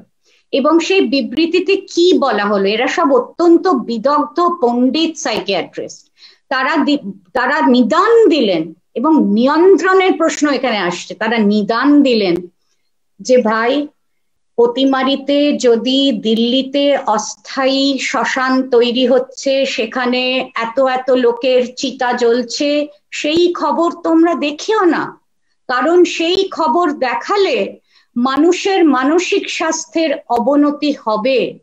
যে সাইকিয়াট্রি এখনো পিতৃতান্ত্রিক এবং প্যাটার্নালিস্টিক অ্যাটিটিউড নিয়ে চলে, যেটার এক্সাম্পল হলো এই বিবৃতি, সেখানে সাইকিয়াট্রি খুব বদল হয়েছে বলে আমার মনে হয় না। তাহলে এই সংক্রমণের সময় এই ধরনের নিদান আসতো না। সেখানে একটা মানুষের এজেন্সিকে কোয়েশ্চেন করা হচ্ছে, সেখানে মানুষের বুদ্ধিকে কোয়েশ্চেন করা হচ্ছে, সেখানে তার বিবেচনাকে কোয়েশ্চেন করা হচ্ছে। অথচ ডক্টর রামের মতন সাইকিয়াট্রিস্ট, যারা প্রগতিশীল সাইকিয়াট্রিস্ট, এইটার কোনো বিরোধিতা করলেন না। এবং এটার বিরোধিতা করলেন কারা? আমাদের মতন আন্দোলন কর্মী, আমাদের মতন অ্যাক্টিভিস্ট সেটার বিরোধিতা করলেন এবং রেজিস্ট করলেন। এটা শুধু ইনফরমেশন দেখা বা না দেখার প্রশ্ন নয়, এটা অ্যাক্সেসের প্রশ্ন। এবং এই অ্যাক্সেসটাকে যদি আমি বন্ধ করে দিই, সেটাই তো এক ধরনের নিয়ন্ত্রণ, এবং সেটাই তো এক ধরনের মানসিক স্বাস্থ্যকে নিয়ন্ত্রণ করার, দখল করার একটা উপায়। আজকে যখন ডক্টর রাম বলছেন যে হেল্পলাইন কাজ করছে, নিশ্চয়ই হেল্পলাইন কাজ করছে। আমরা হেল্পলাইন চালাই, ওনারা হেল্পলাইন চালান, আরো অনেক সংগঠন হেল্পলাইন চালায়। সারা ভারতবর্ষে এই মুহূর্তে অন্তত 150টা হেল্পলাইন চলছে, কিন্তু সেই হেল্পলাইন অ্যাক্সেস করে কারা? আমি পরিবারে একটি মাত্র ফোন ছিল, পুরুষ মানুষ চাকরি খোয়ানোর পর বাড়িতে এসেছেন, যিনি মোবাইল ফোনটি নিয়ে ডকডক করে বাইরে বেরিয়ে যান। কি করে ব্যবহার করবে সেই হেল্পলাইন? আমরা ভুক্তভোগী, কারণ আমাদের মিসড কল দেওয়ার মতনও সুযোগ পাচ্ছেন না আমাদের কমিউনিটির লোকেরা, কারণ মোবাইল চলে গেছে স্বামীর হাতে। এবং অ্যাক্সেস নিয়ে যখন কথা হচ্ছে, আমি আর একটা দ্রুত সংযোজন করে বেরিয়ে যাব, সেটা হলো যে এই অতিমারীর সংক্রমণের সময় দখল কায়েমের রাজনীতিতে আত্মহত্যা কিভাবে সামনে আসছে, সেই আলোচনাটুকু এই টেবিলে রাখা উচিত। কারণ আত্মহত্যা অবশ্যই একটা রাজনৈতিক বিষয়। আমি অনুত্তমাদিকে এই আলোচনাটা একটু সঙ্গে নিয়ে নিতে চাই। আমি দুটো লাইন আমার এক্ষুনি মনে পড়লো। হ্যাঁ অনুত্তমাদি, মনে পড়ে পথবাসীর কথা। অনুত্তমাদি শুনতে পাচ্ছ? একদম মনে পড়ে পথবাসীর কথা, মনে পড়ে গৃহহীনা। আমার ভুল হচ্ছে একটু কিছু। মোট কথা আমার শেষ দুটো লাইন আমার মনে আছে। বাড়ি ফেরা ঢুকে গেছে, ঘরে ফেরা ঢুকে গেছে, বাড়ি থেকে বেরোনো গেছে। ঘরে ফেরা চুকে গেছে, বাড়ি থেকে বেরোনো, ঘরে ফেরা চুকে গেছে, বাড়ি থেকে বেরোনো হয় না। আমি তোমাকে বলবো যে তুমি এই আলোচনাটা এসো সঙ্গে। Thank you. আমি ইনফ্যাক্ট অনেকগুলো ভাবনা মাথায় আসছিল ডক্টর রামের কথা শুনতে শুনতে। রত্নাবলীতে যে প্রসঙ্গটা এক্ষুনি আনলেন, একটা ধরনের সেন্সরশিপের কথা রত্নাবলীতে তুলে আনছিলেন অমিতাভ, আমি সেটাতে যাওয়ার আগে আমি এই নিয়ন্ত্রণ, এন্টাইটেলমেন্ট, এন্ডাওমেন্ট, অ্যাক্সেস, এই যে একটা বৃহত্তর একটা পরিপ্রেক্ষিতে আমরা ঢুকে পড়েছি, সেটাতে আসার আগে আমি একটা কথা শুধু ডক্টর রামের প্রেক্ষিতে সংযোজন করব। আমার মানে অন্তত নিজের কাজ করতে গিয়ে যেটুকু অভিজ্ঞতা হচ্ছে অমিতাভ, সেখান থেকে বলবো যে আমাদের যেরকম কনভারসেশনের স্পেসের দরকার আছে, আমাদের সাইলেন্স কন্টেন্ট করবারও স্পেসের দরকার আছে, যেটার একটা বিরাট অভাব দেখা যাচ্ছে। আমি বহু সময় নিজের ক্লিনিক্যাল কাজে এটা দেখতে পাচ্ছি, বিশেষ করে যখন আমরা গ্রিফ নিয়ে কাজ করছি, শোক নিয়ে কাজ করছি, মৃত্যু নিয়ে কাজ করছি, যে ধরনের বিপর্যয়ের কথা ডক্টর রাম এক্ষুনি বলছিলেন, সেই অবস্থায় দাঁড়িয়ে মানুষরা কোনো কথা আদতে শুনতে নাও চাইতে পারে। আমরা আরেকজন মানুষের নৈঃশব্দ আদান প্রদানের ক্ষেত্রে, আরেকজনের সঙ্গে তার নৈঃশব্দ ভাগ করে নেওয়ার ক্ষেত্রে বহু সময় ভীষণ অস্বস্তি বোধ করি, অকওয়ার্ড বোধ করি। It's an awkward silence. কিছু না কিছু বলতে হবে। তুই দেখবি এমন কিছু হয়তো বলছি তাতে ওই মানুষটার যে খুব ভালো বোধ হচ্ছে কি হচ্ছে না কি আমি ভাবিত নই, আমি আমারটা বললাম তো, এইখান থেকে আমি তোর পরবর্তী জায়গাটাতে ঢুকবো যেখানে নিয়ন্ত্রণ, এন্টাইটেলমেন্ট আসছে। কেন আমি এত কথা বলছি? কারণ আমার মনে হচ্ছে ওকে এক্ষুনি চাঙ্গা করে দিতে পারবে, ওকে এক্ষুনি ভালো বোধ করিয়ে দিতে পারলে আমার ভালো থাকাটা নিয়ে আমার যাপন এবং প্রদর্শনের অপরাধ বোধটা একটু করবে। আমি অনেক সময় দেখেছি যে ধর আমরা যখন একজনের কাছে গিয়ে বলি যে তুই এখন এবার একটু সামলে ওঠ, এতদিন ধরে মন খারাপ করে কেন আছিস, তারপরেই হয়তো তার একটা কিছু প্ল্যানিং আছে যেখানে তার মনে হচ্ছে যে ওকে নিয়ে আমাকে চলো এক্ষুনি পথে নেমে পড়তে হবে। এবার আমি যদি আমার একজন বন্ধুর পরিবারে একটা বিরাট বিপদ ঘটে গেছে, কিন্তু কালকে আমরা যে ধরনের জীবন এখন বাঁচি এখানে তো সমাজ মাধ্যমেরও একটা অন্য ধরনের ভূমিকা থাকে, সেখানে আমি কি অপূর্ব ছবি এঁকেছি, আমি কি অপূর্ব অমুক কফি বানিয়েছি আমাদের প্রিভিলেজড অবস্থান থেকে, সেইগুলি নিয়ে আলোচনা করবার আগে তো আমার দুবার ভাবতে হচ্ছে, কারণ কালকেই একজনকে শোক প্রকাশ করে এসেছি সমাজ মাধ্যমের সোশ্যাল মিডিয়াতে গিয়ে। সেখানে যদি সে একটু হাসি মুখের ছবি পোস্ট করে দিতে পারে, আমার আনন্দের ছবি, আনন্দের মুহূর্ত, আনন্দের খাদ্য ভাগ করে নিতে যেন আমার একটু কম খারাপ লাগবে। এবং সেখান থেকে কিন্তু আমরা অনেক সময় এমন কথাও একজন মানুষকে বলছি কনভারসেশনাল স্পেসে যেটা আমার এন্টাইটেলমেন্টের, প্রিভিলেজের ভাষা অমিতাভ, ওই মানুষটার আরামের সঙ্গে তার কোনো সংযোগ নেই, ওই মানুষটার কষ্ট লাঘবের সঙ্গে সেটা সেই অর্থে সম্পর্কিত নয়। তোমাকে তো স্ট্রং হতেই হবে। তুমি এখন টিভি দেখো না, তুমি না আর খবর পড়ো না, যা হয় হোক, তোমার পরিবারে তো কিছু হয়নি, তুমি নিজেকে ভালো রাখো। কারণ আমি কোনো কালেকটিভ জায়গায় নিয়ে যাওয়ার কথা ভাবছি না, আমি তাকে তাকটুকুকে আপাতত সামাল দিতে বলছি। আমি ট্রিগার অ্যালার্ট বা কোনো মানুষের একটা কিছু দেখে ট্রিগার্ড হওয়া, তার জন্য তাকে দরকার হলে আমাদের একটু সামলাতে হতে পারে মধ্যে যাচ্ছি না, কারণ সেখানে আবার সেই ব্যক্তি মানুষের ইতিহাস আছে, তার ট্র্যাজেক্টরি আছে।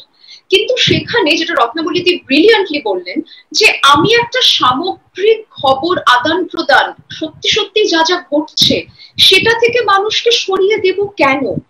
এই সরিয়ে দেওয়ার মধ্যে দিয়েও কি আমি একটা আপাত ভালো থাকার একটা আবহাওয়া তৈরি করে ফেলছি না, যে ভালো থাকাটা আসলে একটা ভ্রান্তি।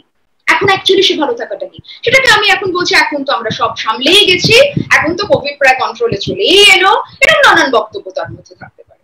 আমাদের এই বক্তব্য থাকতে পারে যে প্রায় অতজনকে তো আমরা ভ্যাকসিন দিয়ে ফেলেছি, এবার বাকিদের দেয়া নিয়ে এইটুকু বাকি, অথচ আমরা চোখের সামনে দেখতে পাচ্ছি অর্ধেক মানুষ কিন্তু এখনো হয়তো পাচ্ছেন না, বা তারা পাওয়ার মতন অবস্থায় সত্যিই থাকতে পারবেন কিনা সেটাও তারা জানেন না, তাদের রুজি রোজগারের প্রশ্ন নিয়ে ইত্যাদি নিয়ে অনেক কথা আসছে। আরেকটা যেটা আমি এখানে এন্টাইটেলমেন্ট, এন্ডাওমেন্ট নিয়ে বলবো, দেখ যখন একটা নিয়ম প্রতিষ্ঠা করা হয়, সেটা যখন কোনো প্রতিষ্ঠান থেকে আসে, আইডিয়ালি হওয়া উচিত অমিতাভ যে সেই সূক্ষ্ম ভিন্নতাগুলোর প্রতি কোথাও সংবেদনশীল হয়েই একটা সামগ্রিক নিয়ম বানাবে। আমি শুধু কোভিড পরিস্থিতিতে বলবো না, আদতেই আমরা দেখেছি এক ধরনের উচ্চকিত উপস্থিতিরই আমরা প্রাধান্য দেখতে পাই, কিন্তু যখন একটা নিয়মের প্রতিষ্ঠা আসে, উচ্চকিত বলবো, সবসময় সংখ্যাগরিষ্ঠও বলবো না। কেন সংখ্যাগরিষ্ঠ বলবো না সেটা আমি একটু দ্রুত এক্সপ্লেন করতে চাই। কারণ আমাদের মতন দেশে সংখ্যাগরিষ্ঠ মানুষ কি যারা সারাদিন ডালগোনা কফি বানিয়ে ফেসবুকে পোস্ট করে তারা না, তারা নয়। কিন্তু আমি যখন একটা জিনিস বলে দিচ্ছি, বা আমি যখন বলে দিচ্ছি যে তোমরা এক্ষুনি অমুক অমুক করে জাস্ট রেজিস্টার করো, একটা ওটিপি যাবে। What is an OTP? আমাদের দেশে যেখানে কিছুদিন আগে মানুষকে তুমি তোমার বাড়ির টয়লেট ব্যবহার করো, মাঠে গিয়ে তুমি পটি করো না শেখাতে হয়েছে, তাকে আমি ওটিপি ধরে নেবে বুঝতে পারবে কি করে ভাবছি, কেন ভাবছি, তাহলে সেটা সংখ্যাগরিষ্ঠতার হিসাবে ভাবছি না। কিন্তু যার ক্ষেত্রে আমি তার উপস্থিতির সঙ্গে আমার নিজের কিছু সহজ আদান প্রদানের গল্প রয়েছে, বা আমি জানি যে এইরকম ভাবে একটা নিয়ম কায়েম করে দিতে পারলে আমার কাজটা হয়ে যাবে, সেটা বলছিলাম যে আমরা যখন একটা ভালো কথাও বলছি কাউকে, আমি আমার ভালো থাকার কথার জন্য বলছি, আমার ভালো লাগবে বাবা তুমি একটু ভালো বোধ করলে, কারণ তোমার কষ্টের সঙ্গে পথ হাঁটতে, তোমার শ্রমের সঙ্গে পথ হাঁটতে, তোমার না পাওয়ার সঙ্গে পথ হাঁটতে আমার অনেক অসুবিধে আছে। তার থেকে হয় আমি চোখ বন্ধ করে নেবো, তাতে প্রলয় চলবে চলবে, অথবা তোমাকেও বলবো না না তুমি ভুল বুঝছো অমিতাভ, দেখ সব ঠিক আছে, দেখো সব আবার ভালো হয়ে গেছে। আমি জাস্ট এটার সঙ্গে আমরা যখন এই তিনটে শব্দ এন্ডাওমেন্টের কথা বলছি, আমরা এন্টাইটেলমেন্টের কথা বলছি, অ্যাক্সেসের কথা বলছি, তখন আমি বলবো একটা শব্দ, আমি এই শব্দটা উচ্চারণ করতে চাইছিলাম না, সেটা হচ্ছে গভর্নমেন্টালিটি। এক ধরনের অনুমোদন তৈরি করা হচ্ছে যে আমি কোনটাতে মানিয়ে নেব, কোনটার প্রতি মান্যতা দেব বা কোনটাকে অনুমোদন দেব, তার এক ধরনের অনুমোদন তৈরি করার প্রক্রিয়া আছে। এটা কিন্তু শুধু ব্যক্তির ক্ষেত্রে নয়, এখানে কিন্তু নিয়ন্ত্রণ এবং কায়েমের প্রশ্নটা অবশ্যই আসবে, যেটা রত্নাদি বলছিলেন। এবং আমার সেখানে এটাই আবারও সংযোজন করার যে এই যে ধর ভিন্নতাকে কোথাও আমরা অনেক সময় যখন একটা বৃহত্তর নিয়ম, বৃহত্তর একটা কিছু বলছি, আমরা সবসময় কিন্তু একটা অদ্ভুত জেনারেলাইজেশনে যাই। আমি এখানে একটা কাউন্টার যুক্তিও আনতে পারি, মেবি ডেভিলস অ্যাডভোকেসি, যে দেখ একটা নিয়ম যখন বানানো হয় তখন তো সেটা আরো অনেকের কথা ভেবেই বানাতে হবে। তুই কি সত্যি সত্যি ইন্ডিভিজুয়ালের কথা ভেবে ভেবে বানাতে পারবি?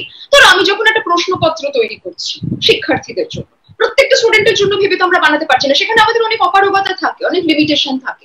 কিন্তু আমরা সাইকোলজিতেও এটা শিখেছি অমিতাভ, যে যখন আমরা একটা সাইকোলজিক্যাল টেস্ট কনস্ট্রাক্ট করছি, আমার টেস্ট নিয়ে অনেক অন্যান্য বিরোধিতা থাকতে পারে, আমি এক্ষুনি সেটার ওই আলোচনায় আসবো না, কিন্তু একটা টেস্ট কনস্ট্রাকশনকে আমরা কি দিয়ে শিখেছি না, যে দুটো ব্যক্তির মধ্যে যে পার্থক্য সেটাকে যত সূক্ষ্মভাবে ধরতে পারে।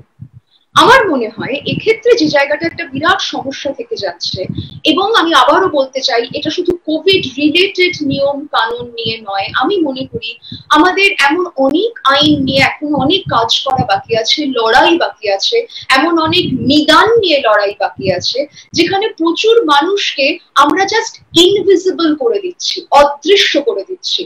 তাদের দৃশ্যমানতাকে আমরা দেখতে না পেলে আমাদের এক ধরনের কমফর্ট আছে, কমফর্ট অফ ডিনায়াল, আমরা সেই জায়গা থেকে নিচ্ছি, আমরা কমফর্ট অফ কনভিনিয়েন্স নিচ্ছি, আমরা কমফর্ট অফ ডিনায়াল নিচ্ছি। হ্যাঁ, একদমই তাই। লকডাউনের আমরা প্রথম জানলাম যে আমাদের দেশে অসংগঠিত ক্ষেত্রে এতটা পরিমাণ মানুষ কাজ করেন যারা রাস্তা দিয়ে হেঁটে বাড়ি ফিরছিলেন।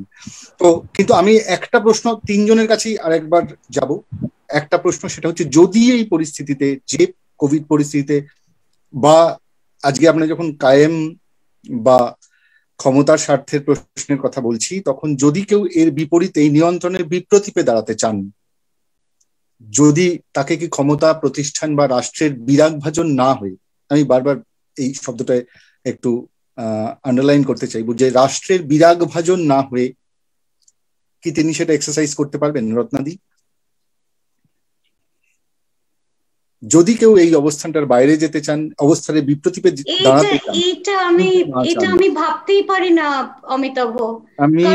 কারণ তুমি যদি গত 8 বছরের আবহাওয়াকে বিশ্লেষণ করো, সেখানে রাষ্ট্রের বিরাগভাজন তুমি হবেই যে মুহূর্তে তুমি রাষ্ট্রের বিরোধিতা করবে। কাজে বিরাগভাজন না হয়ে শব্দটা আমার কাছে অ্যাকসেপ্টেবলই নয়। কারণ বিরাগভাজন হই বা না হই সেটা অন্য একটা ডিবেট।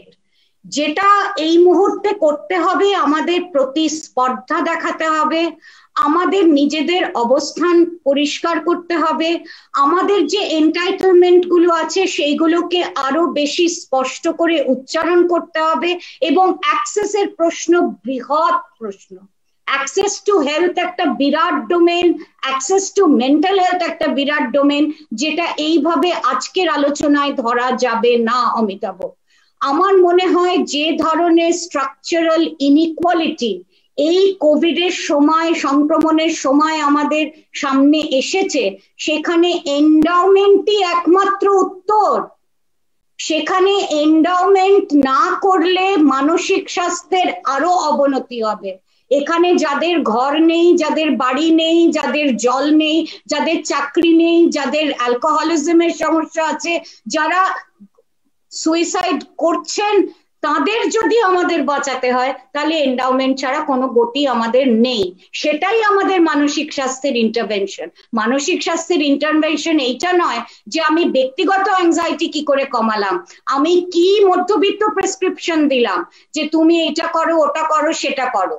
আমি বলছি না সেটা ভুল, আমি বলছি সেটা নিশ্চয়ই দরকার, কিন্তু তার সঙ্গে এন্ডাওমেন্টটা ভীষণ বড় একটা প্রশ্ন। আমি একটু সংযোজন করতে চাই অমিতাভ, প্লিজ আমাকে 1 মিনিট অ্যালাউ কর। আমি রত্নাবলীদিকে জাস্ট একটা কথা একটু বলবো। রত্নাবলীদি, আমি তোমার সাথে সহমত এই জায়গাটা, এটা নিয়ে আমাদের এর আগেও অসংখ্য ডিসকোর্স হয়েছে, যেখানে আমরা দুজনেই জানি যে হ্যাঁ, তুমি যখন বলছো যে একজন ব্যক্তি মানুষের অ্যাংজাইটি কমানো, সেই ব্যক্তি মানুষের গ্রিফ কমানো, তার কষ্ট কমানোটার থেকেও অনেক বেশি জরুরি এই বৃহত্তর একটা কাঠামোর পরিবর্তন, এই যে একটা এন্ডাওমেন্টের প্রশ্ন তুমি করছো, সেটা absolutely I completely agree with you. কিন্তু আমি এটাও দ্রুত এখানে সংযোজন করবো, কারণ যখন এই বড় লড়াইটা চলছে এবং আমরা এক্ষুনি সেখানে কোনো বিরাট পরিবর্তন দেখতে পাচ্ছি না, যে লড়াইটা হয়তো তুমি, অমিতাভ, তোমাদের মতন মানুষরা, কলকাতা কমন্সে আরো যারা আছেন তারা অনেক বেশি পথে নেমে পড়ছেন, হয়তো ডক্টর রাম আমি সেই তুলনায় সেই অর্থে রাস্তায় নেমে কমিউনিটির লড়াইটাতে ওইভাবে নেই, আমি I can speak for myself. সেখানে আমার মনে হয় রত্নাবলীদি, আমার বোধহয় কোথাও সেই ব্যক্তিটি যিনি আমাকে অ্যাক্সেস করলেন, হয়তো আমার কাছে সকলে অ্যাক্সেসিবিলিটি আমাকে পাবে না, আমি জানি সেখানে আমারও লিমিটেশন আছে, কিন্তু যে আমার কাছে আসতে পারলেন, পৃথিবী যতদিন অব্দি না তাকে সমস্ত অর্থে ধারণ করতে পারে, তাকে জুজবার মতন একটা রাস্তা তার সঙ্গে তৈরি করবার যে পথ, আমি সংশোধনের পথে, কারেকশনাল পথে যেতে বলছি না, আমি তার সঙ্গে একটা নিজের মতন করে জুঝে নেওয়ার যে একটা পথ রত্নাবলী, সেটা ম্যানেজমেন্ট অফ অ্যাংজাইটি হতে পারে, management of some sort of illness fear হতে পারে, তার মধ্যে অনেক পরিপার্শ্বিক কারণ থাকে। আমি মনে করি সেখানে বোধহয় আমাদেরও একটা দায়িত্ব থেকে যাচ্ছে রত্নাবলী, কারণ তা না হলে যতক্ষণ এই বৃহত্তর পরিবর্তনটা আসে, এই মানুষগুলি কি করবেন? আমরা তো এই কথা বলি যে you may not be able to change the environment, কিন্তু তুমি কিভাবে এটার সঙ্গে জুঝবে, তুমি কতটা নিজেকে এর থেকে বিরাট ভাবে ইম্প্যাক্টেড হওয়া থেকে কোথাও রক্ষা করবে, সেখানে কি করণীয়টাতে বোধহয় আমার মনে হয় ব্যক্তির সঙ্গে কাজেরও একটা সংলাপের জায়গা থাকে। আমি তো সেটা নিয়ে কোনো প্রতিদ্বন্দ্বিতা করিনি না, ওই মধ্যবিত্ত প্রেসক্রিপশন করলে বলে বলি সেটা অন্য এক না, মধ্যবিত্ত প্রেসক্রিপশন আমি একেবারে অন্য জায়গা থেকে বলেছি, একেবারে অন্য জায়গা থেকে। আমি একেবারেই তোমরা যা এবং অনুত্তমা এবং অন্যান্যরা যে কাজ চেম্বারে করছো সেটা অবশ্যই খুবই ইম্পর্টেন্ট, ভ্যালুয়েবল কাজ, আমি সেই কথা বলিনি। আমি বলছি যে আজকে আমার জয়নগর, আজকে আমার মজিলপুর, আজকে আমার টাকি, সেইখানে যে মানুষগুলো ভুগছেন, সেইখানে অ্যাংজাইটি ডিসকোর্সটা এই মুহূর্তে কতখানি ইম্পর্টেন্ট, আমি শুধু সেই প্রশ্ন করেছি, আমি একবারও বলছি না যে প্রেসক্রিপশন। মানে আমি এই কারণে বললাম রত্নাবলী, এটা আমার মনে হয় আমাদের একটু ক্ল্যারিফাই করার দরকার আছে, কারণ যে সত্যি সত্যি মানুষরা মানসিক স্বাস্থ্যের দরুন আমাদের কাছে আসছেন বা অন্যদের কাছেও যাচ্ছেন, তাদেরও যেন এইটুকু অন্তত মনে হয় যে ঠিক আছে, এখনই তো তাহলে কিছুই বদল করা যাবে না, তাহলে কি আর আমার কোনোই ভালো থাকবার একটুও কোনো উপায় নেই, লড়ে নেওয়ার কি কোনো রাস্তা নেই, যাতে সেই জায়গাটায় আমরা তাদেরকে একটু কোথাও হয়তো বলতে পারি যে না, মানে আমরা সবাই একসঙ্গে একটা চেষ্টায় আছি এবং আমি আপনার না পারাগুলোর সঙ্গেও আছি, আমার অসহায়তা আপনার অসহায়তার গল্পেও আমরা সামিল হতে পারি, এবং এইখানে বোধহয় মেন্টাল হেলথ সার্ভিসেও আমরা যারা যুক্ত আছি রত্নাবলী, সেখানেও বোধহয় কোথাও একটা সূক্ষ্মতা, ভিন্নতার তো একটা জায়গা থেকে যায়, তুমি যেটা এক্ষুনি অ্যাড করলে, আমার মনে হয় সেই জায়গাটাও এখানে আমাদের একটু রিফ্লেক্ট করা দরকার। আমি কথা খুব কুইকলি বলবো। একটা হচ্ছে যে রত্নাবলী আইপিএস এর খুব বড় সিনিয়র ফাংশনারি দিয়েছিল, নিমহানসের ডিরেক্টর দিয়েছিল because of political pressure. IPS কিন্তু এই স্টেটমেন্টটা দেয়নি, although the secretary signed, so I must correct you on that. একটা হচ্ছে আমি মনে করি এই মুহূর্তে রত্নাবলী যেটা কথাটা বললো, see, political intervention is the biggest mental health intervention that is needed now. বুঝতে পেরেছো? আমরা যদি ম্যাক্রো লেভেলে দেখি, আমরা যদি মাইক্রো লেভেলে দেখি, it is the only intervention which will work now.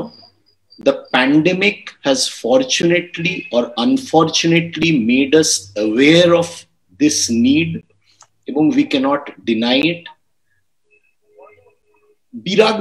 বিরাগ ভাজন হতেই হবে। আমি না একটা খুব ছোট্ট এক লাইনের এটা তোমাদের, আমি একজন খুব সিনিয়র পুলিশ অফিসারকে চিনি, উনি আমার একটা বহু মূল্যবান কথা বহুদিন আগে বলেছিলেন। উনি বলেছিলেন যে অপোজিশনে যারা থাকে জানো তো, তাদের আমি সবসময় তাদের আমার ঘরে আসতে বলি, লালবাজারে আমার ঘরে বসিয়ে তাদের সাথে কথা বলতে বলি, কেননা স্টেট যারা এখন পলিটিক্যাল লিডারশিপ যারা কন্ট্রোল করছে, তাদের সবকিছু মেশিনারি আছে। So even if I disagree politically with the opposition, whoever it is, I always bring them into my chamber and I listen to them because they need us the most. এবং আমার মনে হয় সেই জন্যেই আমাদের যে opposing views, dissenting views, সেটাকে চেপে দেবার চেষ্টা হবে, সেই জন্যই আমাদের আরো জোরে ওই চিৎকারটা করতে হবে, এবং সে ছাড়া কোনো বিকল্প নেই। মানে আই ডোন্ট থিঙ্ক দ্যাট আমি তুমি মানে আমরা উই আর ওয়ার্কিং মেবি 18 ঘন্টা কাজ করছি, করছি, কিন্তু আমাদের we have to stand by, encourage dissent, এবং তাতে যদি বিরাগ ভাজনই হব, তাতে আমার মনে হয় না যে আমরা যথেষ্ট resilient to kind of withstand that বিরাগ, মানে whether we can stand that. আমার মনে হয় সেটাই আমার বলার। বেশ, কোথায় কোথায় পৌঁছলাম তাহলে আমরা, রত্নাদি? আমরা যেখানে পৌঁছলাম সেটা হলো যে ব্যক্তির সমস্যা নিশ্চয়ই আছে, ব্যক্তির বিভিন্নতা থাকবে, সেই বিভিন্নতাগুলোকে আমাদের এক জায়গায় করে এক ধরনের প্রেসক্রিপশন দিতে হবে। ডিস্ট্রেসকে সম্ভবত আমাদের অন্যভাবে ফর্মুলেট করতে হবে, শুধুমাত্র ডায়াগনোসিস দিয়ে করলে এই মুহূর্তে চলবে না। এবং যা যা শেষ কথাটা যেটা বললেন সেটা ভীষণ ইম্পর্টেন্ট, সেটা হলো যে এই মুহূর্তে পলিটিক্যাল ইন্টারভেনশন, স্ট্রাকচারাল ইনইকুয়ালিটি, এইটাকে অ্যাড্রেস করা সব থেকে বেশি দরকার। অর্থাৎ যার বাড়ি নেই তাকে বাড়ি দাও, যার জল নেই তাকে জল দাও, যার আত্মহত্যা করার প্রবণতা হয়েছে, জীবন দিচ্ছেন, তাদেরকে কি করে আমরা বাঁচাবো তার জন্য একটা নীতি করা, এবং আত্মহত্যা নিয়ে জনপরিসরে আরো অনেক বেশি আলোচনা করা। কারণ অতিমারী সংক্রমণের সময় আমার নিজের ওপর শরীরের নিজের দখল এবং কায়েম আমি নিজে করেছি, যেখানে আমি আত্মহত্যায় নিজেকে নিয়োজিত করেছি। কারণ এই জীবন আমি টানতে পারছি না, এই জীবন আমার চাই না। আমি একটা কথা একটু সংযোজন করবো, just I am so much in agreement with Ratnapati এবং ডক্টর রাম দুজনেই, যে সত্যি একটা বৃহত্তর একটা ম্যাক্রো লেভেলে পলিটিক্যাল গভর্নেন্সের ইন্টারভেনশন ছাড়া সত্যি আমাদের পক্ষে হয়তো এটা থেকে উত্তরণ সম্ভব নয়। কিন্তু এই যে বিরাগ ভাজনের প্রশ্নটা অমিতাভ রাখছিল, আমি সেখানে আমার একটা মানে জাস্ট একটা জিনিস আমার মনে হয়, সেটা হচ্ছে যে আমাদের কনজিউমার সাইকোলজিতে মার্কেটিং যখন করানো হয় স্টুডেন্টসদের শেখানো হয় যে কাস্টমার, আমি একেবারে উপভোক্তার জায়গা থেকে বলছি, যে তোমার কাছে কমপ্লেন করে সে কিন্তু অনেক বেটার কাস্টমার। তার কারণ তিনি যখন কমপ্লেন করছেন তিনি নীরবে তোমায় ছেড়ে চলে যাননি। তো আমার মনে হয় আমরা যখন একজন নাগরিক হিসেবে আমাদের প্রত্যেকের মতন করে কিছু কিছু অসুবিধে জানাচ্ছি, এবং প্রত্যেকটি নাগরিক, সেক্ষেত্রে সে নাগরিকের কি বৃত্ত, কি ধর্ম, কি ভাষা, সে কোন জায়গা থেকে আসছে, আমার কাছে সত্যিই খুব অবান্তর। তার যে অসুবিধার কথা সে যখন জানাচ্ছে, সেটা যদি যারা নিয়ম কায়েম করছেন তার বিরুদ্ধে থাকে, আমি মনে করি এটা একটা খুব ইম্পর্টেন্ট জায়গা তাদের পক্ষেও নোট নেওয়ার জন্য। কারণ সে তোমায় জানান দিচ্ছে, এই জানানি নেওয়াটা খুব জরুরি। আমি যদি জানানি নেওয়ার রাস্তা বন্ধ করে দিই, আমি কিন্তু আখেরে আমারও এমন একটা দিনের দিকে নিয়ে চলে যাচ্ছি যেখানে আমি কখন পায়ের তলা থেকে মাটি সরে গেল একজন রাজনীতিবিদ হিসেবে, একটি দল হিসেবে টেরও পাবো না। কারণ আমি ধরে নেব সবাই আমায় সাপোর্ট করে, তার কারণ আমি সকলের মুখ বন্ধ করিয়ে দিচ্ছি। তারপর একদিন আমি দেখবো আমি আর নেই। তো সুতরাং বিরাগকে কোথাও কিন্তু শুনতে পাওয়ার মতন একটা পরিবেশ যদি থাকে, আমার মনে হয় that is also important for any political party, for any government. কারণ সেখানেও কিন্তু তারও অনেক পরিবর্তনের, তার মধ্যেও অনেক বদল আনার অনেক ইঙ্গিত থাকতে পারে, অনেক সমাধান সূত্রের কিছু কিছু আভাস থাকতে পারে। সেটা যদি সে না নেয় তাহলে কিন্তু একটা বৃহত্তর জায়গায় সে নিজেরও বিশেষ মানে দারুণ কিছু উপকার করছে না। এবং আমার মনে হয় সেখানে আরেকটা জায়গা যেটা আমি বলবো, যে এই যে ডিসেন্টের ভয়েস, সেটা তো থাকবেই, and we have to be far more tolerant towards differences. আমাদের ভিন্নতার প্রতি সহিষ্ণুতা আনতে হবে। এই যে আমি রত্নাবলী দিয়ে, ডক্টর রাম, অমিতাভ, তুই, আমরা যে এখানে কথা বলছি, অশেষ বাবু রয়েছেন, অশেষ বাবুর সঙ্গে আমার আজকেই আলাপ, আমরা তো এখানেও অনেক ভয়েস অফ ডিসেন্ট দেখলাম। আমরা কি একই কথা ইকো করলাম? তাহলে আবার কনভারসেশন কেন? তাহলে যে কোনো একজন তো পার্টিসিপেট করলেই হতো, তা তো হবে না। আমার সঙ্গে রত্নাবলীর একটা জায়গায় মত পার্থক্য থাকবে, রত্নাবলীর সঙ্গে ডক্টর রামের থাকবে, আমার সঙ্গে তোর থাকতে পারে, অমিতাভ। এইটারই প্রয়োজন আছে, এই স্পেসটাকে আমাদের কাল্টিভেট করাতে হবে, যেখানে আমি একদম একমত তোমার সাথে। কিন্তু আমি অনেক মানুষকে চিনি, তোমরাও চেনো, যারা নাক ঢাকলে কানে কম শোনেন। অনেক মানুষকেই আমরা চিনি, তাই তো? তো যে রাষ্ট্র নাক ঢেকেছে তার থেকে কি কানে শোনার কি বলবো সহনশীলতা আমরা আশা করতে পারি? এতদিন আমরা দেখিনি। তো কায়েম এবং নির্দেশের ক্ষেত্রে তো আমি তোমার কাছে যাব, আর একটু যদি তুমি আমাদের এই জায়গাটা আনো, যে বা ডক্টর রামের কাছেও আমি আরেকবার যাব, যে এই নির্দেশ এবং কায়েম এটাতে এই যে প্রেসক্রিপশনের কথাটা এলো, যেটা রত্নাদি একটু আগে তুললে, সেটাকে আপনি কিভাবে বলছেন? আমি আর একটা চেনা লাইন আমার মনে পড়লো, অমিতাভ আজকে স্থির করেছে আমার আর যা যার ঝগড়া লাগাবেই। কেন তোমার আমারও তো লেগেছিল মাঝখানে রত্নাবলীতে, ও মা তুমি হঠাৎ এরকম করছো কেন? ভয়েস অফ ডিসেন্ট তোমার চেনা, তোমার অনেকে আছে জানি, আমি তোমার কথা ভাবি, এরকম কিছু। বেশ, আমারও মনে হচ্ছে আমিও গুলিয়ে ফেলেছি অমিতাভ, বাট যাই হোক। তো ডক্টর রাম, আমি আরেকবার আপনার কাছে ফিরছি। প্রেসক্রিপশন কায়েম নিয়ন্ত্রণ, কায়েমি স্বার্থ নিয়ন্ত্রণ। মানে একটা তো হচ্ছে যে মানে আমি তোমায় যদি খুব ভেবে করি যে আমরা তো মানে নর্মালাইজেশনের, আমি যেটা দিয়ে আরম্ভ করলাম যে বেল কার্ভের মধ্যে তোমায় থাকতে হবে এবং এই পুরো সোশ্যাল স্ট্রাকচারের মধ্যে তোমায় থাকতে হবে। আমি যেটা আমার দৈনন্দিন কাজের মধ্যে বুঝেছি যে খুব তোমায় ক্লাসিক আমার ডেইলি কাজের মধ্যে থেকে বলছি, যে মহিলারা একটু প্রতিবাদ করেন, যে মহিলারা সবকিছু মেনে নেন না, তাদের না ট্রিটমেন্ট তুমিও জানো, আমরা সবাই জানি যে ধরে আনা হয়, ভর্তি করে দেওয়া হয়, হিস্টেরিক্যাল ওমেন, বাবা বেশি কথা বলছে, তো তাদের আমরা কিছু প্রেসক্রাইব করি, আমরা সাইকোথেরাপি করি, বোঝানোর চেষ্টা করি। এখন হাউ লজিক্যাল ইজ দ্যাট, মানে হাউ এথিক্যাল ইজ দ্যাট, সেটা একটা বিরাট প্রশ্নের জায়গা। বাচ্চাদের নিয়ে আমি প্রচুর কাজ করি। বাচ্চাদের যে আমরা প্রেসক্রাইব করি, বাচ্চাদের পুরোটাই হচ্ছে বাচ্চাদের যে কোনো এজেন্সি আছে, তারা যে নিজেরা কিছু ঠিক করতে পারে, সেইটা আমাদের কনভারসেশনে একেবারে জিরো। এবং তার জন্য আইন আছে, তার জন্য মানে যাতে তাদের আমরা ক্রিমিনালাইজ করি, সেইখানেও সোশ্যাল প্রেসক্রিপশন আছে। শুধু আমি না, মানে see, psychiatry, mental health, how we practice it is a reflection of the larger forces in the society. শুধু সেই জন্য আমি যদি প্রেসক্রিপশনটাকে দায়ী করি তাহলে হয়তো ভুল হবে।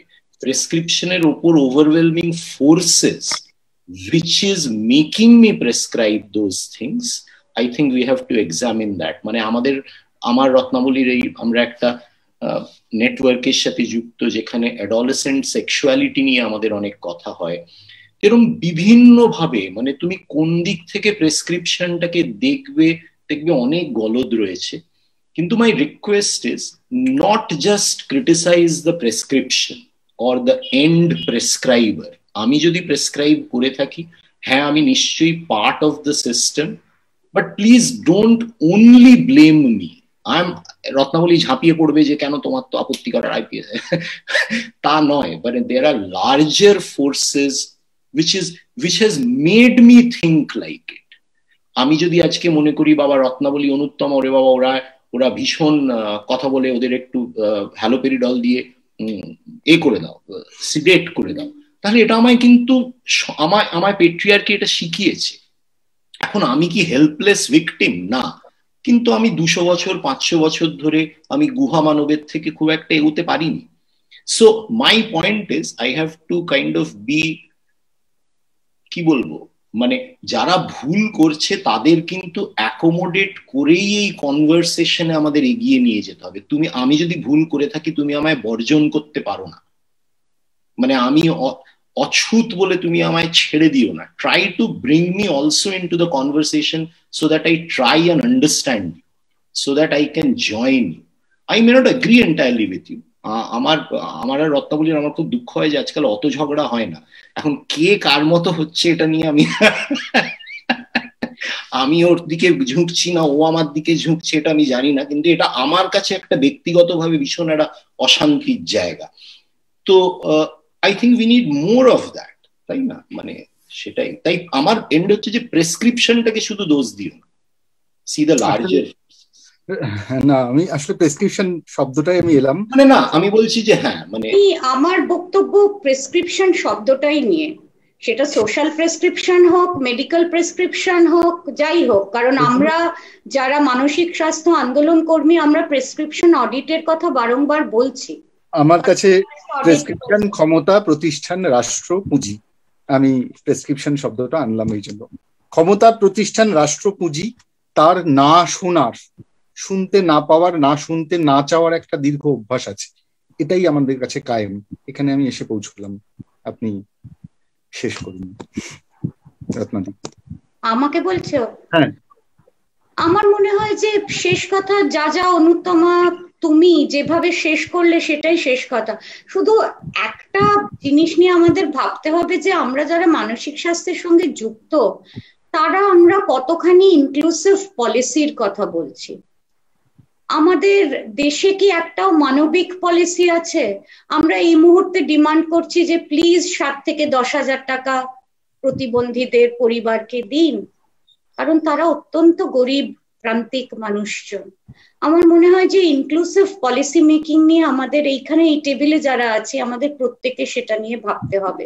শুধুমাত্র এটা আন্দোলন কর্মী, সমাজকর্মী তারা ভাববেন এটা কিন্তু সেই বিষয়টা নয়। কারণ এই সংক্রমণ এবং মনের কথা যদি বলতে হয়, ইনক্লুসিভ পলিসির ল্যাকটা খুব বড় করে আমাদের সামনে এসেছে। কিন্তু আমি একটা জায়গায় স্যাড করবো অমিতাভ, কারণ আমাদের সত্যি অনেক অসহায়তার কথা আমরা এই অনুষ্ঠানে অনেকেই তুলে আনলাম, যেখানে সত্যি রাষ্ট্রের বিরাগভাজন হওয়ার কি কি ভয়ঙ্কর দিক রয়েছে। এবং এই যে যেটা ডক্টর রামু বলছিলেন, যে যখন একজন মানুষ, তিনি একজন মানসিক স্বাস্থ্য কর্মীও হতে পারে, তিনি একভাবে একটি প্রেসক্রিপশনও দিচ্ছেন, মানে কোট আনকোট প্রেসক্রিপশন, তার উপরেও তো অনেক কিছুরই একটা নিদান থাকে, পরোক্ষ প্রভাব থাকে। আমরা তো কেউ সেটা থেকে পুরোপুরি বেরিয়ে যাচ্ছি না। এবং আমার একটা কথা খুব ভালো লাগলো যে আমরা তাকে বর্জন করে দিলেও তো এগোনো হবে না। আমরা তো সত্যি সহিষ্ণুতার কথা যদি বলি, আমাকে তাকে সংলাপে আনতে হবে। আমি যেটা আমরা অ্যাডভোকেসি প্রোগ্রামের কথা না হলে আসে কেন? যেখানে যে মানুষকে সেন্সিটাইজ করা দরকার, সেন্সিটাইজ করো। এবং সেখানে আমার মনে হয় যে ধর একদিকে যদি এত নিয়ন্ত্রণ, আমাদের এত অপছন্দের নিয়ম, এত প্রাতিষ্ঠানিকতা, এত কিছু থাকে, তার মধ্যেও এই এত আন্দোলনও কিন্তু সমান্তরাল ভাবে চলছে। আমি বলবো সেটাও কিন্তু একটা খুব উল্লেখযোগ্য দিক। তার মধ্যেও 377 বদলাচ্ছে, তার মধ্যেও রত্নাবলীদিরা বিভিন্ন মানসিক হাসপাতালে যারা ভর্তি আছেন তাদের ভ্যাকসিনের বন্দোবস্ত করছেন, তার মধ্যেও তোরা এই সংলাপের একটা স্পেস তৈরি করছিস অমিতাভ। আমি মনে করি একদিকে যেরকম মুখ বন্ধ করবার প্রক্রিয়া চলবে, আরেকদিকে আমাদের ক্ষুদ্র ক্ষুদ্র পরিসরে, আমাদের ব্যক্তি ব্যক্তি পরিসরে, হয়তো সেই ব্যক্তি ব্যক্তি দিয়েই কোথাও সমবেতও তৈরি হবে, আমাদেরও হয়তো একটা ধারাবাহিক প্রয়াসের গল্প চলে। আমি সেটাকেও কোথাও একটু বোধহয় কনসিডারেশনে আনতে বলবো, কারণ তা না হলে আমরা শুধুই বড় অসহায় একটা লার্নড হেল্পলেসনেস নিয়ে যেন অনুষ্ঠানটা শেষ করতে চলেছি বলে আমার মনে হচ্ছিল। বেশ, আমি এখানে আমার মনে হয় যে মানসিক স্বাস্থ্যের মধ্যে না কোথাও রিস্ক নেওয়াটা আছে। মানসিক স্বাস্থ্য যদি গোটাগুটি আমি দেখি, সেটার মধ্যে বড় একটা রিস্ক টেকিং আছে। এবং আমাদের না মনে রাখতে হবে, আমরা আন্দোলন কর্মী হই, প্র্যাকটিশনার হই, সার্ভাইভার হই, ক্লায়েন্ট হই, যাই হই, we must have the dignity of taking risks. We should take risks of going wrong. না হলে আমরা এগোতে পারবো না। আমি অশেষদার কাছে যাবো একটু। অশেষদা, কোনো প্রশ্ন? আমরা বরাদ্দ সময় অনেকটা পেরিয়ে গেছি, সেজন্য প্রশ্ন আমি আজকে আর রাখছি না। প্রশ্ন অনেকগুলো তৈরি হয়েছে, কিন্তু প্রশ্ন যা তৈরি হয়েছে তার থেকেও আমার যেটা সবচেয়ে বেশি প্রয়োজনীয় মনে হচ্ছে, যে আমরা যতটা প্রয়োজন ভেবে আজকের কথোপকথনটার আয়োজন করেছিলাম, ওটা কথোপকথনটা শুনে আমি যেটা ভাবতে পারছি যে এটা বোধহয় এই ভিন্ন মত হওয়ার অধিকারটুকু বজায় রেখেই এই কথোপকথনটা না চললে আমাদের প্রস্তুতিহীনতা, কোন কোন ধারণাগুলো নতুন করে বদলানো দরকার, এই গোটাটাই আমরা বোধহয় খুব ভালো করে বুঝে উঠতে পারবো না এই একদিনের আলোচনার থেকে। এটা প্রত্যাশা করা অন্যায় হবে। তাই আপনারা সকলে যদি মনে করেন যে এই আলোচনাটা প্রয়োজনীয় এবং এই আলোচনাটাকে ধারাবাহিকভাবে চালানো উচিত, আমি আশা করব যে আমরা যদি এই আয়োজনটা করি, এর পরেও আপনাদেরকে পাবো এবং এই আলোচনাটাকে কন্টিনিউ করতে পারবো। আমি জাস্ট আপনাদের কথা শুনতে শুনতে একটা জিনিস মনে হলো, মানে শেষ করার আগেই উদাহরণটা দিয়ে শেষ করছি। আমরা একটা কাজ করি, মূলত মানে কলকাতা কমন্সের রিসার্চের কাজ করতে গিয়ে আমরা তাঁত এবং তাঁতি নিয়ে একটা বড় কাজের সঙ্গে যুক্ত হয়ে গিয়েছি। আমরা মূলত হাতে কাটা সুতোয় হাতে বোনা কাপড় এই নিয়ে কাজ করি। সুধন্যদা বলে একজন আছেন, মানে খুবই পারদর্শী একজন তাঁতি, যিনি গাছি তসর বুনতে পারেন, এই ধরনের সংখ্যালঘু কিছু তাঁতির মধ্যে একজন, কারণ এখন তাঁতিদের মধ্যে বেশিরভাগটাই কুড়িয়ান তসর বোনে। গত বছর সুধন্যদার প্রথম রেজিস্ট্যান্স দেখলাম, একটা গ্রামীণ সচ্ছল সংসার, তাকে যখন তাঁতের কাজ ছেড়ে 5 কিলো চাল গমের জন্য রেশন দোকানে দাঁড়াতে হবে এই ভাবনাটা এলো, তার যে কালচারাল শকটা আমরা দেখেছিলাম। এবং এবার এবছরে এসে সুধন্যদাকে এখন বাড়ির থেকে বার করা যাচ্ছে না, সম্ভবত বিডিওর কাছে গিয়ে নাম লেখাতে হবে 200 দিনের কাজের জন্য, যেখানে তার জামদানি বোনার দক্ষতা দুটো তসরের মানে 2 প্লাই, একটা ইয়ার্নকে যদি 2 প্লাই করা হয় তার স্ট্যাটিক ইলেকট্রিসিটি যে সমস্যা তৈরি করে, সেখানে তার বুনতে পারার দক্ষতা, এগুলো কোথাও কোনো কাজে লাগবে না। এবং ইভেনচুয়ালি এই গোটা দক্ষতাটা সামাজিকভাবে অবান্তর অপ্রয়োজনীয় হয়ে যাবে আর কিছুদিন পর।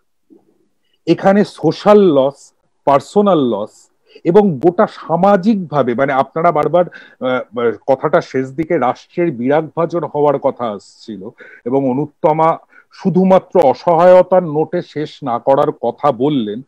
আমার মনে হয়েছে যে সহায় বা সাপোর্ট বা ভরসা রাখার জায়গাটা বোধহয় একমাত্র এই সামাজিক প্রক্রিয়াগুলো, মানে যেটা সম্ভবত পলিটিক্যাল ইন্টারভেনশন কতটা অ্যালাউ করবে বা কতটা অ্যাফোর্ড করতে পারবে সেটা ডক্টর রাম বলতে চাইলেন, এবং রত্নাবলীদি সেইটাকেই করোবোরেট করলেন, আমি যদি ঠিক বুঝে থাকি। তো এইটা ভবিষ্যতে আমরা কিভাবে এই আলোচনাটাকে এগিয়ে নিয়ে যেতে পারি, এটা আমি অনুরোধ করব আপনাদের সবাইকেই একটু ভাবতে, এবং যদি সম্ভব হয় আমরা এই ধারাবাহিকভাবে এইটা আয়োজন করলে আমরা আশা করব ভবিষ্যতেও আপনাদের সবাইকে পাবো। আজকে মানে আজকের এই গোটা আয়োজনটায় যোগ দেওয়ার জন্য আপনাদের সকলকে অনেক ধন্যবাদ, এবং আপনাদেরকে প্রায় আধ ঘন্টা আমি বেশি আটকে রেখেছি, তার জন্য ক্ষমা প্রার্থী। নমস্কার। না না, thank you so much Ashesh. Thank you Amitabh. Very good. Amitabh, তোকে একটা special thanks. Thank you Ashesh বাবু। Welcome. Thank you Jaja, thank you Anuttama, রত্নাবলীদি, ডক্টর রাম। হ্যাঁ, অ্যাকচুয়ালি আমার মনে হয় এইটাই বোধহয় আজকের আমাদের সবচেয়ে ইম্পর্টেন্ট জায়গা, যে আমরা এই কথাগুলো এইভাবে তুলে আনতে পারলাম, সেটার জন্য আপনাদের একটা সত্যি বড় ধন্যবাদ।